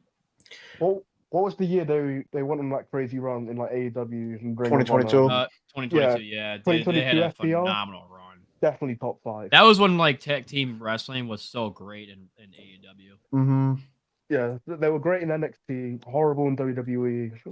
AEW. I wouldn't say they good. were horrible because they were pretty. I think they were pretty solid in NXT. But Oh like, yeah, when they it- were phenomenal in but, NXT. Yeah, but when they went to WWE, they had no idea what to do with them. It was. Main roster, it's like they I just still- treated, they I were still treated as remember a that- joke. I still remember that freaking segment when they were in the showers. That was embarrassing. Well, the Uzi Usos, Hot, yeah, the Uzi and they had Hot, that, yeah, that was one cool thing of that shit Randy. was stupid. that literally killed all their credibility and momentum. I don't blame No, them for that leaving. one thing of Randy kind of saved them, and It then made them look like jobbers. The, F, It just the went It really FTRKL, It really did. the FTRKL little faction that they had, that kind of did save them, but it fell flat again. It literally fell flat, and yeah, like I said, I don't blame them for leaving. But now on to the next one. Brett Baker will thrive in WWE. I'm not even gonna say this is a hot take. This is actually, I agree with this. I think it's. I really don't easy. think there's no explanation for this. I definitely agree with this. Here's the 100%. only thing that I'm against is because of her injuries. She's had too many injuries for the past year, and you don't know if she's gonna bounce back. And I will say this: the only reason why I would work is she's working with WWE and she's going to the Performance Center. But like, then again, like you have to consider like the injuries that she's had for the past year or two. Yeah, she has an injury bug in her. Like she gets injured a lot. So To the point where you're kind of like, is she gonna ever be the same ever again? That's kind of like my sort of question. exactly. Yeah, because 2020 Britt Baker was. Like, You went a little ahead though. I think 2020 Britt Baker was amazing, and then I like I this don't know take. what happened. I'm not gonna lie to you. So I think this take is pretty good. Wyatt 6 was cool, but now it's overhyped. I Yeah. agree with this. I 100% I think- agree with this. The only I- I think the reason why they're dying down is because they just don't know how to handle the mystique of the Wild Six. If that makes Mhm. sense. You know what I mean? Like it started off pretty hot at first, and I was very invested. But then as time progressed and the changes they made for the fashion, I think the problem is like they revealed too much of the characters. Like, yeah, we knew who they were, but it just felt like just keep the masks on them. You know what I mean? Keep them. And I feel like they rushed it. Like they yeah, went they full-fledged. did. Like they went They really did, quick. bro. It's like they Like, don't get me should've wrong, built it we up. knew that it was Bo Dallas, but like, I just feel like they should have kept the mask on him for longer to make it feel like, oh, this is I don't think I'm Bo Dallas anymore. But now you get rid of the mask from everybody like Dexter and Bo and Nikki and all those guys. Like, I just feel like the mystique is gone, if that makes sense. No, I 100% agree with you. Like it was cool at first, but like right now with everything going on Raw and all that with the Seth Rollins, Punk, Drew McIntyre, I just feel like they're Gunther, the back burner right now. if that the makes back sense. burner. Literally, like they were like getting pushed to the top of the thing and then went down. Listen, I love the whole creepy cat. I love the Fiend. When I Mhm. seen the Wyatt, I thought they were gonna be big, but then I was like, I bet it within the next year they wouldn't be doing anything. But Yeah, that's I kind of mean, like they're what I not was really doing thinking. anything Like, now. I just see like I remember like when I saw him the first time, and like I remember like discussions with like people I've had. I mean, one of our coworkers, and we discussed with him, and then one of the discussions was, can we see Bo Dallas win a world championship? And he said he Not this can. guy. Not Ann, but like the other guy was we were talking about. He Mhm. said I could see Bo Dallas be a world champion. I'm like, do I though? Like I'm trying to picture that in my mind, and I'm like, I just don't see it. I can see him win an IC championship. I see him win But- a mid card title or something. Yeah, but like I don't him see being him world winning a champion. world champion. I really don't. And that was when like the hype was like the hype. You know what Like I mean? when it was on the rise, like when it still had a flame to it. Yeah. Yeah, exactly. And like that was a discussion. I'm just like back in my mind, like I just don't see it. I can see him win a United States championship. I can see him definitely win tag titles, but like world champion Bo Dallas, like what are we talking about here? No, I also don't like how they went. No disrespect to Final Testament, but they went from feuding with American Maids to going for the Miz and Karrion Cross. Like it's See, That's that's the another thing. that's They got another so- they fashion. got so many- That's another fashion too. Like I've never been invested to the Final Testament. I never have. At this point, Karrion Cross, like he's hanging on by a thread because like they're trying so hard to like make it work, make his character work, and nobody's really getting invested into it. Nobody's really caring. Like they're it's trying to literally do Like their Bronson- thing. Bronson- Bronson Reed right now is having a better run than Karrion Cross. And Literally, you know what I mean? he Yeah. reinvented himself. He literally reconstructed himself. He literally became a dominant force, and people would like to see that. Like literally, people were Yeah. cheering for Bronson Reed to like literally crush Seth Rollins. And Seth Yeah. Rollins is one of the most over baby faces. That speaks volumes right there. And now they have an official feud. Like now it's actually going to happen. I mean- and then here's Karrion Cross. What has Karrion Cross has done? He Not just the can't impact connect that- with the crowd. it's He just doesn't know how to it's connect with the I just- crowd. and he hasn't made that move where it's like, oh damn, like he really got to whatever's face. You know what I mean? Here comes Bronson Reed. Who is he? What's he doing? Oh, he's giving like 9 tsunamis to Sev, and then Miz, and then everybody pretty True, much. everyone. Yeah, exactly. yeah, the main event with Braun Strowman. Braun Strowman, yeah, and like that, like yeah, we knew that the ring was gonna crash and all that, but it was still a pretty cool main event nonetheless. Do you see Karrion Cross make that sort of impact? I don't. I just mean- don't think. Like, don't get me wrong, he was solid in NXT when he was champion, but like to me, I just don't really see this guy be like this cornerstone piece for them for years to come. If that makes sense. It's annoying because he's talent. Like his promo work is good. Like He It could is. speak. He could and he speak. had potential when he first came up with because when he done the whole bloodline thing, I thought he was gonna do something with the bloodline because when he put what was it called, the Sun Timer thing. Oh yeah, the He was hourglass kind of or right whatever. about- Yeah. Oh, I yeah, remember yeah. right about that. That was a long time ago. um, That was like 3 years ago at this point. That was right? 2022. Damn, time does fly. It was around this time, matter of fact. No, I thought it was 2021. Now it was 2022. It was 2022 because that's during Crown. That was during Clash of the Castle. Yeah. All right, I'm gonna see y'all later. All right, see you, bro. Thank you for popping out. Anytime. Just those four, but yeah, the carrying, like it's just the hype for him. I just don't see it anymore. I used to like him, but I just don't see it no more. I like Oh him in no, I NXT, like but I him just don't. because I'd never really been invested in him when he came up to SmackDown. I don't know. All right, let's go on to the next one. But yeah, this was a really good take. Like Y6 was cool. Now it's overhyped. I'm glad I'm not the only one who's saying this or seeing this. Yeah. All right, let's see. Got time for a couple more. We got time for a couple more. Yeah, we Yeah. got. All right, let's start getting into the nitty gritty of things here. Let's see, because I got a bunch of them I put down, but let's go on to like some of the actual like really like ones we could talk about. Sure, remember earlier we were talking about the tweet about Brock Lesnar? yeah. No.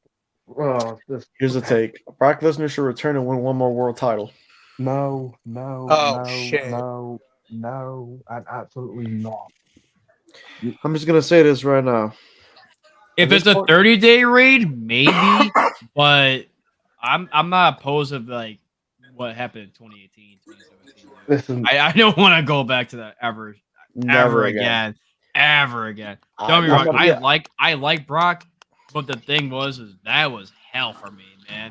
The thing with like him defeating Kofi too, I can never forget about that. If it's gonna be another world title, it's gotta be short. It's gotta be like 30 days max. listen.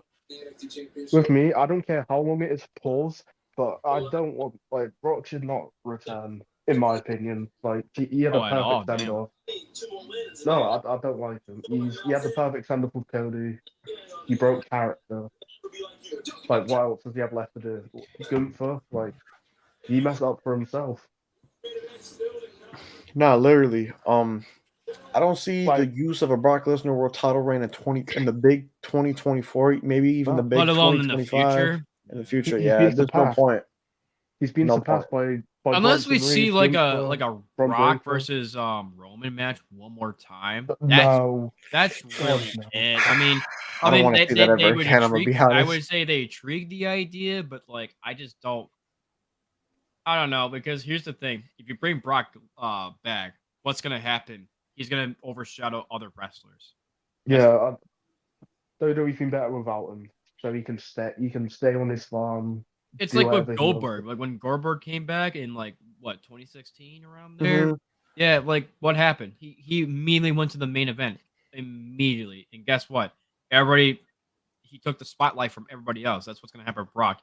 I like Brock, but like you know what I mean? You're gonna devalue the other wrestlers, and then now you're just taking up another slot in the match for a pay-per-view just because of Brock. Not literally. But yeah, I disagree with this. This is quite nah. All right, let's see. Because I still got a whole bunch on here. Let's see. Oh, here's a good one. Edge should have won the main event, WrestleMania 37 against Roman and Daniel Bryan in the triple threat. You know what? I'll go first. I mean, I don't disagree with it, but then again, we would not have. Here's the thing: we wouldn't have the reign that we did with Roman. You know what I mean? Mhm. And that was a pretty damn good reign. So now you got to ask this guy who hasn't been wrestling for years. And don't get me wrong, people really liked him for the nostalgia factor. And don't get me wrong, he was great still in present day, but I have to disagree with this one. I hate to say it. As much as I liked Edge growing up and then him coming back and all that, I disagree. If anything, if it was gonna be one guy, it would have been Daniel Bryan. But I would still prefer Roman over anything. Yeah, looking back at it, like Edge winning the Rumble was cool. The whole comeback story, everybody had a comeback story during that year. Bryan was almost like retired, came back. Edge literally just recently returned. Roman came back from leukemia. They all have some type of story. Would it have been cool for Edge to win? Yes, but at what cost? We want to have this run of Roman if Edge won. Literally want to have this run of Roman. So Roman winning that match the way he did was perfect. But I'm not. This is debatable. This is very debatable. It's debatable for me. Yeah, it is. I mean, it was a pretty darn good triple threat match too. But I do One of my remember favorite like going matches to this ever. match that there was some like split decisions of like who should have won the match of like, oh, it's gonna be Roman's gonna retain because he's the company guy. But then it's like, well, why would Edge win the Royal Rumble if he were to just lose? And it's happened before where like Royal Rumble winners have lose before, but you know what I mean? So it's just kind of like, I don't know, like for me, like looking back on it, I knew Roman was gonna win, and I was definitely not against it. If that makes sense. But I wasn't really against the idea of Edge being champion again for one last time. But like, I would rather prefer to be Roman because he was doing so well with his gimmick during the time, and he was getting better and better, and he was getting more of like the hate in a good way. Hmm. But yeah, this. I mean, listen, I love Edge, but no, Yeah, no. it would have been. Alright. It probably would have been a short reign anyway, but no. All right, let's go to this one right here. This is a good one. Judgment Day is a top 10 WWE faction ever. Too I agree with that. I would say so. I agree. Smooth, what we Arguably. thinking?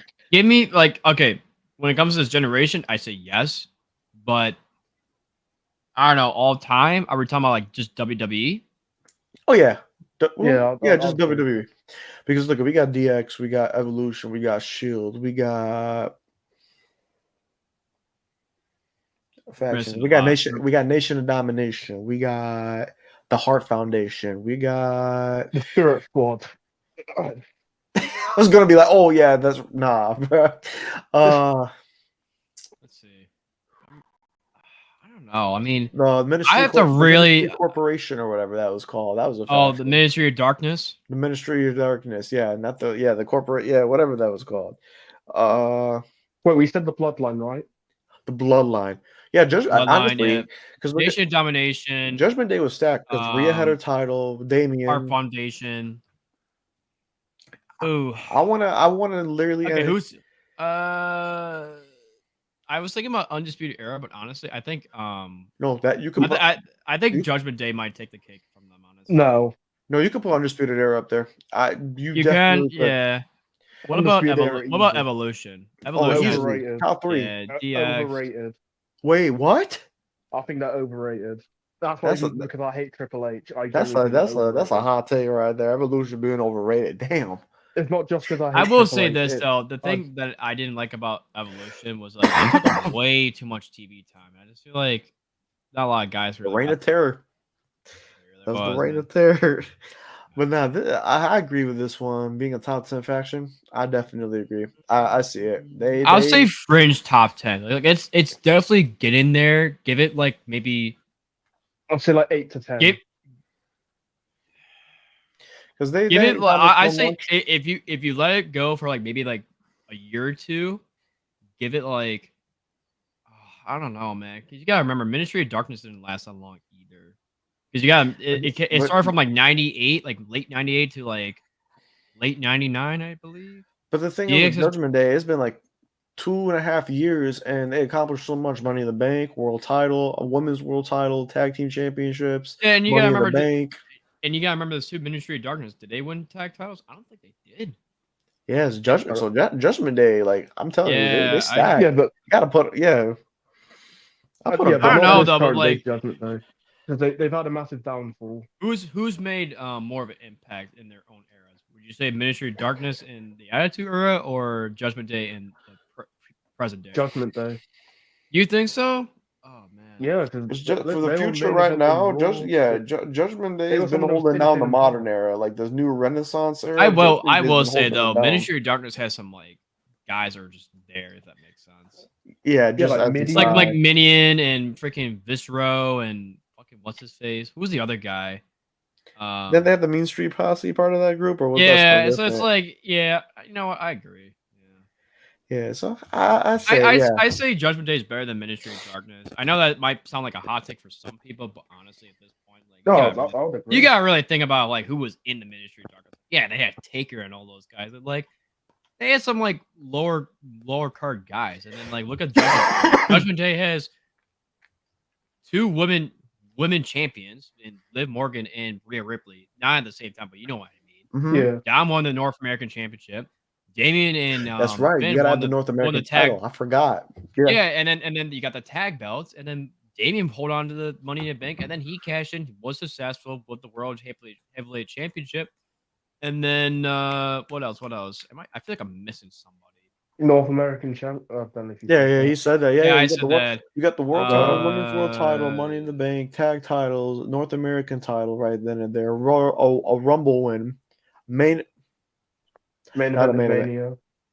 Well, was that a main event? I don't think it was a main event.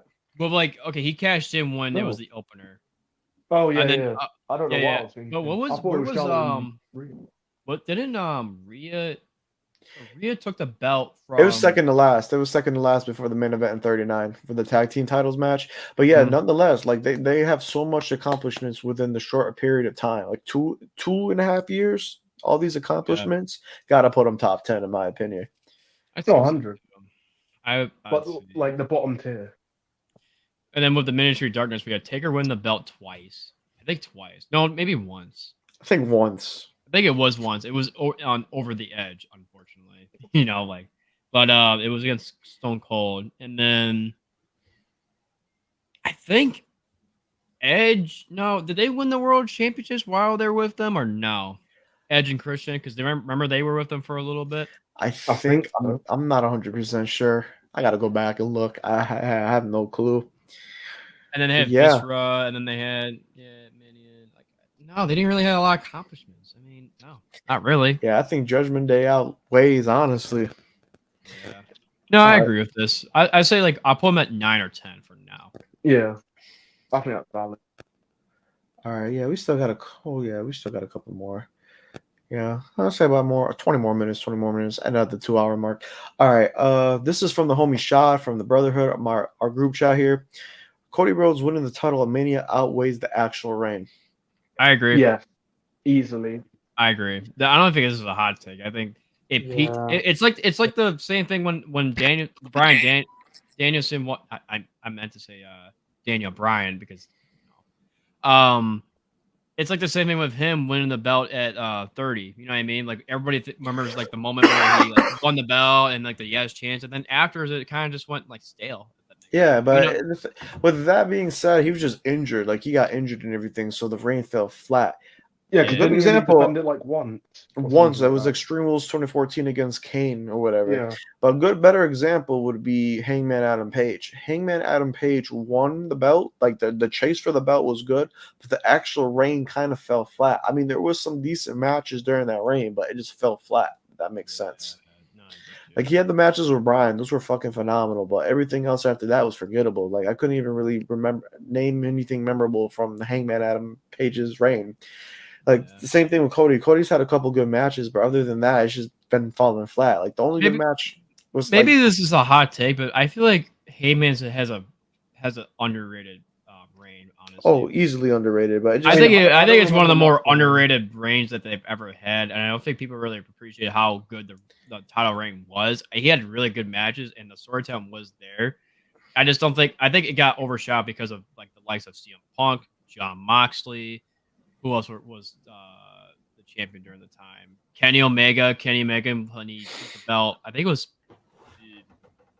like before Omega. Was it after? No, it was after. He's the one who defeated Omega. Yeah, that was. But that whole build up, like I said, like the chase for that was way better than the actual reign. So that whole match of Full Gear, that was phenomenal. I feel like that reign kind of sandwiched in. You know what I mean? Like between Omega and Moxley and Punk. They just kind of squished in, and then it just felt like an afterthought at that point.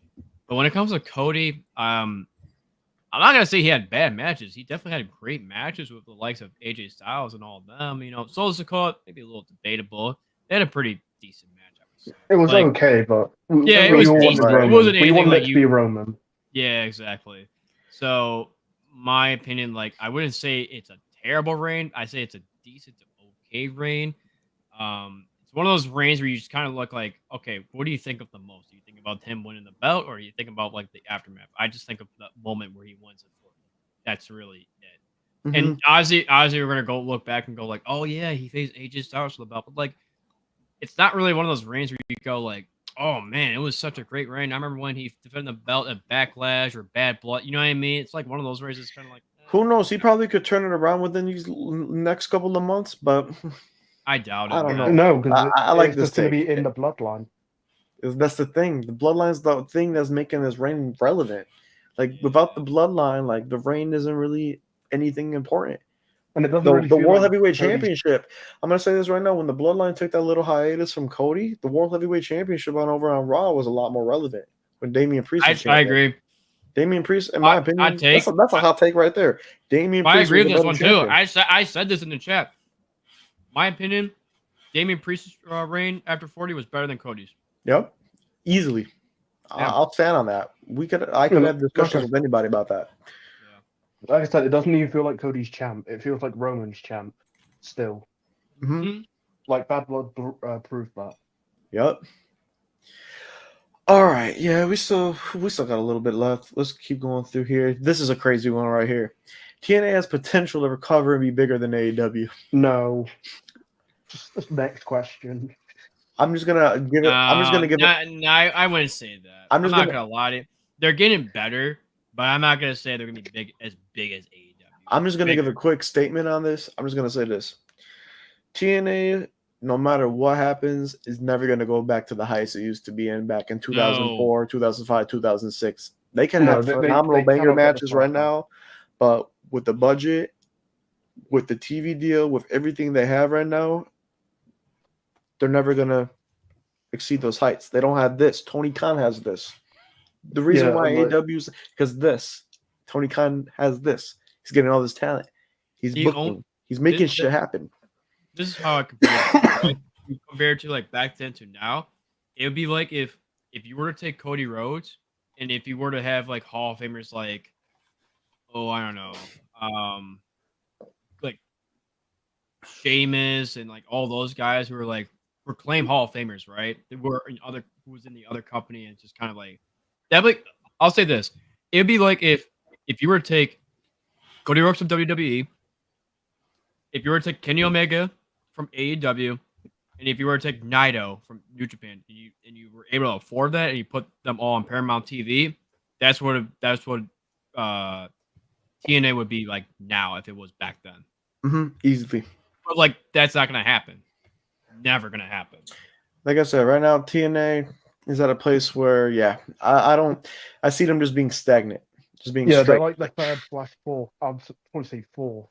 Like they're not gonna decline fully, but they're just gonna be. No, but they're definitely progressing. I'm not gonna lie about that. Like, Maybe you get a they're little definitely an bump. upward trajectory, but I don't see them like overtaking AEW. No, not a chance. Not a Until TNA gets somebody like Tony Khan with this, I don't see them going back to those heights again. No. All I right. mean, they created a big star, like rival star. Let's go to this next one right here. This is by Shush, actually. So Chris Jericho's current run in AEW is actually entertaining and good. Yeah, I think Jericho's. I like it. overhated. Yeah, you know what? I feel like people shit on his like learning tree gimmick. I actually kind of enjoy it, honestly. It's hilarious. He's just sarcastic. Learning as tree anything. gimmick is funny. It just be like this whole gimmick's just basically just being a knockoff of something from WWE, like a generic, like goofy, like character that they come up with to give to somebody random. In But the also too, performance center. he's making fun of like the fans that like make him as like this politician in the backstage. You know what I mean? Like, Like this, like I'm going into business for myself type of guy. yeah, Like, pretty much. Yeah. Like, when he I said it say doesn't I say work it's for pretty me, brother, entertaining. Like every time I made see me Jericho laugh. on the screen, like I used to hate the guy because of all the things that happened back in 2023. But now I'm like, you know what? I kind of forgot about it, but now it's kind of entertaining to watch him. Like he's making things work. Like I said, anything Chris Jericho touches turns to gold. Yeah. No, I agree with this take. Everything. I respect it. And the only That's reason why why you're saying it's not entertaining and it's not good is because you don't like Chris Jericho because of like what he did back in 2023. Yeah, but like if we're specifically talking now, I feel like it's fun. I think it's cool. 100%. And he's gonna make a star. No, don't get me wrong. The matches are kind of like mediocre, but like I don't mind the gimmick at all. Exactly. The gimmick works. Character work is important. We gotta He's gonna entertain make a people. star. He's gonna make Big Phil a star when he turns on him eventually. Because they teased it, so I think it will happen soon. Let's go to this next one right here. This is actually. I'll let everybody. No, talk. I disagree. I'm gonna let everybody talk about it. Then I'm gonna give my opinion because this might be. I this agree might with the shock first people. part. I disagree just with the fact that like I feel like with here's the thing, like I just he's made the U.S. title more relevant than Logan Paul ever did. Straightforward, right? He's definitely more worthy of being on the belt than Logan Paul has. Logan Paul ever has, exactly. Yeah, it's like I don't know. I disagree with this. I think they got the right guy to hold the United States belt right now. He is definitely not overrated because the mic skills are great. If his hype was dead, why is he getting his pop still from the crowd? Every time he comes out, he's like the biggest pop in the night. I mean, I don't. I'd say because he's not as popular as he was last year, but No, I disagree. Yeah. Oh no, I agree. My bad. I meant to say. but it's been a very solid rate. Like, I Yeah, wouldn't say he's because like dead in the water. like we were talking about earlier with Cody, like the chase or whatever, like the chase leading up to getting the title was great. But now the reign is like, all right, let's see what happens. Like right now, the reign has been interesting because you got Andrade, you got Carmelo Hayes. They're both trying to Agreed. challenge each other to see who could get to LA Knight's title. And I'm pretty sure they're going to set up a triple threat soon. So this is what I'm going to say. The hype, I agree with the first part. The hype is somewhat dead. I'm not going to lie. I mean, the crowd still interacts with them, but I feel like the hype how it was last year ain't comparable to right now. But to say he's overrated, I disagree with that. I don't say Yeah, he's no, he's overrated. I not think overrated. he's perfectly rated. He's so over. Like, Oh yeah, he's definitely over with the fans. He's one of the more over wrestlers besides Jey Uso and all those guys. You know what I mean? Mhm. So I think he's right where he's supposed to be. He's holding his own ground over in SmackDown. He's a top star in SmackDown, top 5 star right now in SmackDown. I mean, every time I watch SmackDown, he's always there and he's defending the belt. Yep, exactly. That's what you want from your mid card level. And what's crazy, he's defended the belt more in such a short amount of time than Logan Paul has in a 200-day reign. Yeah. Crazy to think about. This is like what, the 6th time he's defending the belt so far? Something I like think that. so. Yeah. I mean, that's crazy because Logan Paul, he's only defended the belt like 4 times, maybe 4, maybe Twice. 5 times. 3. No way. No way. It cannot be 3. 3 times. With It was 3 times. Kevin Owens Rumble, WrestleMania, and the SummerSlam. Yeah, because he won it against Rey Mysterio. It was on a SmackDown, right? Or no, it was on Crown Jewel. It was Crown Jewel. Crown He won Jewel. at Crown Jewel. Yep, I Then remember defended that. to the Royal Rumble. Then he didn't defend it until Mania, and then didn't defend it until SummerSlam. Yep. No, But yeah, you're right. First part, kind of agree with. Second part, do not agree with. Definitely It's not, heavily. no. So I'm like 50-50 on this. Yeah. All right. Got a couple more we could go over before we end it. All right. So Roxanne Perez is the best women's wrestler in the world today.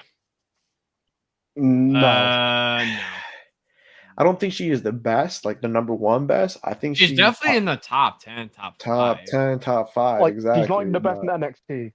No, I agree. Yeah, I agree. Oh yeah, she's definitely the best in NXT right now. But like if we're talking about in all the pro wrestling, she's not the best. Yeah. There's a bunch of other people that are better. Tony Storm, Right. Jamie Hayter, Mercedes Moné, Mariah May.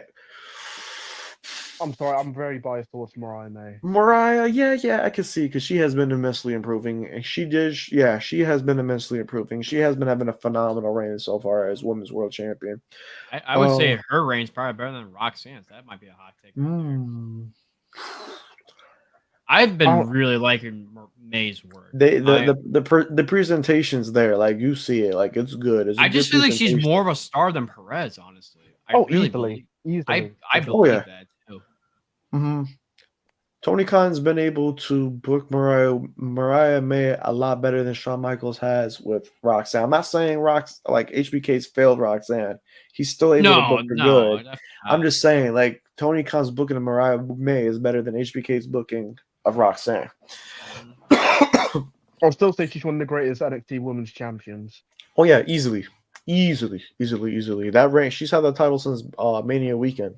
She's been having a phenomenal reign. And what's that pay-per-view called? Stand and Deliver. Stand and Deliver, yep. All right, let's go to this. I don't know why. I thought she had it for longer. Oh, come on. Who said this? Get the hell out of here, dude. I'm Twitter sorry. trolls. Oh, my God. I was going to say this. Match quality in AEW in 2024 has been phenomenal.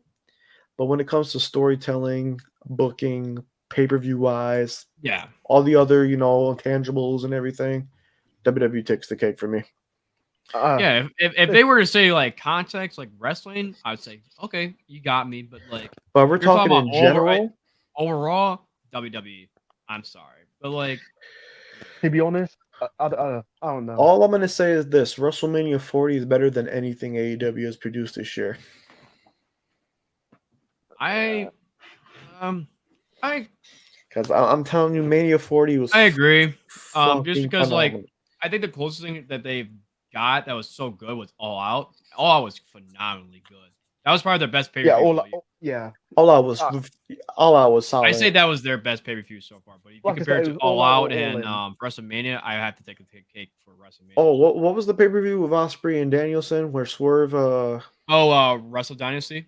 Dynasty? Yeah, Yeah. AW Dynasty. Yep, that was probably their best one this year. I would say All In as well. All in. No, all in. All in. Honestly, I wasn't really a big fan of All In. I'm not gonna lie to you. Ooh. Like I said, I'm biased. Like I mean, it against had great matches, but like honestly, I'd say All Out was better than All In. I mean, listen, seeing Bryan Danielson win the belt live, like that shit, like I'll remember that forever. Like, Oh yeah, Same me here. too. Wait, shush, were you at All In? yeah, Ooh, lucky man, lucky man. bro. When I say it was loud when Bryan won, It was loud. Because when I was seeing that live, dude, I fucking lost it when he won. I wish I got my reaction on like camera. I've got the video, and it was. All right, Yeah, we got two more before we end it off here. We'll go quick with these. So, shout out to the homie Alex. He came out with this part of the Brotherhood as well. He said if you put the Tribal Chief Roman Reigns in the Attitude Era, it's a success. And 100%. In any 100%. era. I agree. Yeah. Oh yeah. I'm gonna say main key word character. Character. If you got a character, especially during the Attitude Era, it's gonna work 100%. If you can connect with the crowd, you definitely are gonna have a successful run. Easily. Shit, who knows if it could have been better than Stone Cold and The Rock? Who knows? But like, if it was during that time, And like I said earlier in the stream, I think it's better than Triple H's gimmick back in early to mid 2000s. I honestly agree with that too. wouldn't disagree with you on that. Honestly, Roman Reigns, the Bloodline, this whole Tribal Chief run, probably top 5 if I'm being honest. Top 5. Yeah, for real. It's one of my favorite gimmicks since I started watching wrestling. Maybe we could do a stream one day where we all talk about different like characters or like different like periods, like of a character, like their best, and like we rank them. We could rank them. I'm gonna come up with something though. Stay tuned. Let's go to this last one right here. Cody Rhodes should not be WWE champion heading into Mania 41. Shout out to the homie C-Dub. I agree, honestly. They need honestly at this point. My problem with Cody Rhodes' reign is it feels like it's starting to become a stagnated like reign at this point. Yeah, like we were talking about earlier, I 100% agree. I just think like this is I said this in the chat like with somebody, I forgot who it was, but like they need to stop doing these reigns where they're like 200+ day reigns. I just feel like there's a certain amount of point with these reigns where you're just like it feels like it's dragged out. It's just kind of like, okay, can we just give somebody else the title? Yeah, you know these long title reigns are starting to get a little bit annoying because let's break it down. We had Becky, we had Bianca, we had Adam Cole, Roman, we had Gunther, Roman, we had. Like it's cool and all, but like I want to go back to like 09, 10 where like they were doing hot potato every 30 to 60 days. That's how it was in the Attitude Era too. It kept it interesting, man. Yeah, because it gave everybody like the pie, you know, like a share of the pie. Share the pie. Get some you get to time. see like who gets over more with the title, and then it's like, oh, okay, if this person's not working out, we give it back to this guy. You know what I mean? Exactly. Just stuff like that, and you create more storylines doing that too. It's like a branch, like you're branching out. Okay, what could we work with this guy? What could we do with this guy? What could we do with this angle here? What could we like? There's so many possibilities and possibilities. I miss those days, man. I just miss like when there's a little bit of everybody had the belt.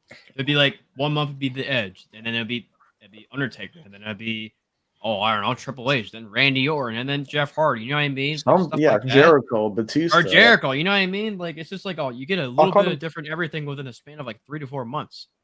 I can't remember the last short world title. Right? I think it was The Fiend or Braun Strowman for a world title. Yeah, I think the Fiend or Braun Strowman was the last like short reign. I think Randy held it for like maybe like. Randy held it for a cup of coffee. I think for like about a good couple of weeks. But hold on, let me think. Yeah, it was against. He won in a Hell in a Cell. Who was it? He lost it on the SmackDown. It was during the pandemic era. Remember that? We were talking about it too. Biggie had a short reign. Brock Lesnar had a little bit of a short reign too.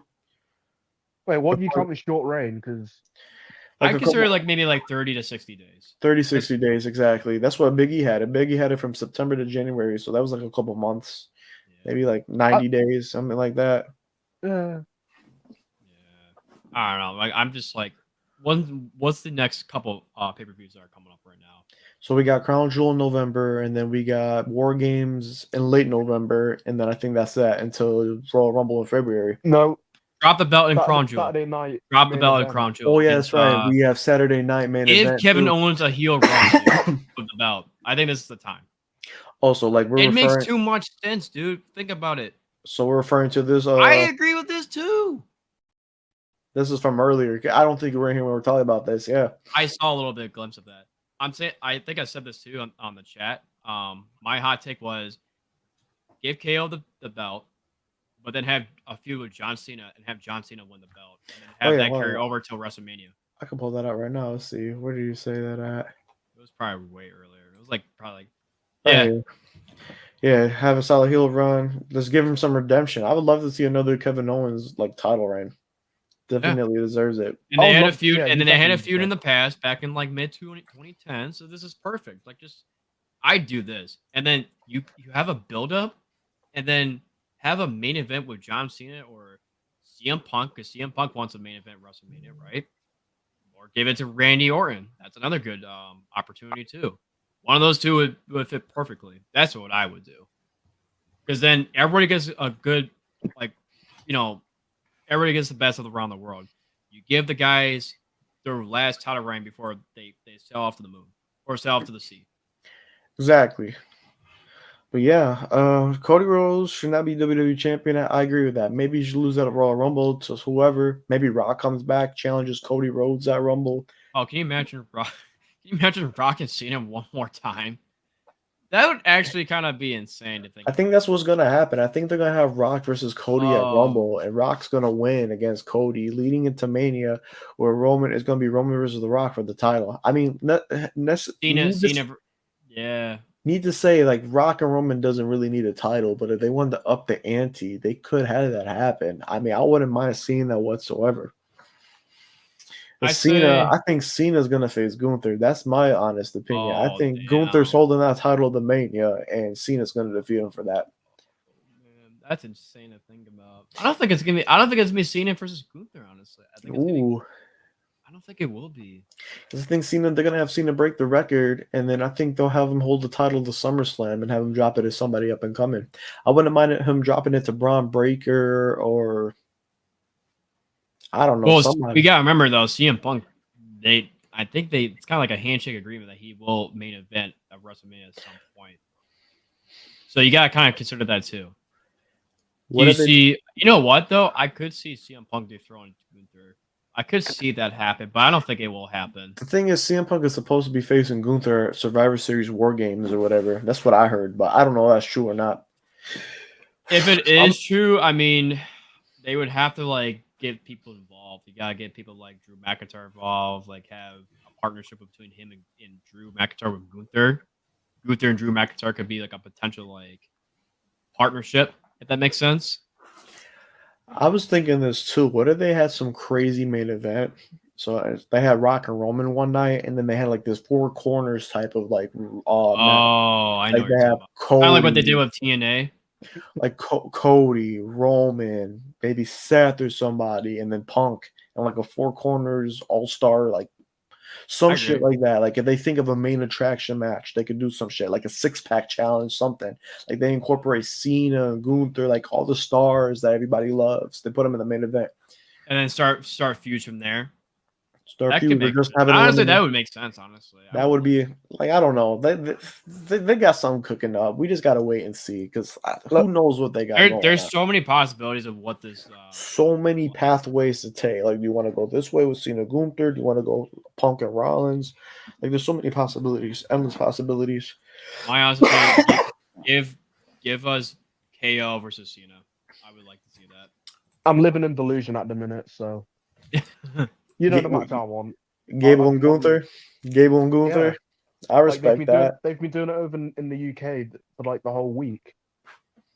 And the story's still right there. Like, They did Gable so dirty though. Like they literally should have given him the IC title. He resigns, and they don't I- give it this to is him. That's why I thought that was gonna happen. I thought that he was gonna take the belt away from Gunther. That was literally my thought process. Like, oh, this has gotta be the one, right? Oh, it was Sami Zayn. I literally wish I was a streamer because my reaction when like he lost the gauntlet, like, You should have seen the I'm not- chat. Like my chat or whatever. We like everybody was so pissed. We were arguing with each other after that. I forgot. Literally arguing about like I was literally in a Twitter space. Like I like, wasn't people were, against like, the crying and idea. shit. Like I remember when I saw the WrestleMania, I was like, I mean, I could see Sammy winning it, but I don't think he will. And I picked Gunther, and then when it happened, I'm like, what the actual hell happened? yeah. I honestly knew Sammy was gonna win it because he's the sympathy merchant. They were gonna give it to him. Sympathy merchant. And then like they played this underdog story for so long with him too, leading up to the WrestleMania. And then like this is the part that pissed me off about his reign.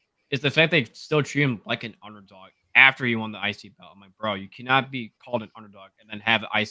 You can't have a mid card belt on you. Like, Not who the hell are literally. you? Like, who the hell are you, bro? But yeah, some quite interesting hot takes today. I'm not gonna lie. It's a lot of interesting takes. I like doing these streams, man. But I'm ending it Yeah, off too. here. Appreciate everybody for showing up, showing out as per usual. Till next Tuesday, Jeopardy, Fatal 4-Way, Halloween Havoc Jeopardy. We're going to be determining a new champion, then vacated. See ya. See ya.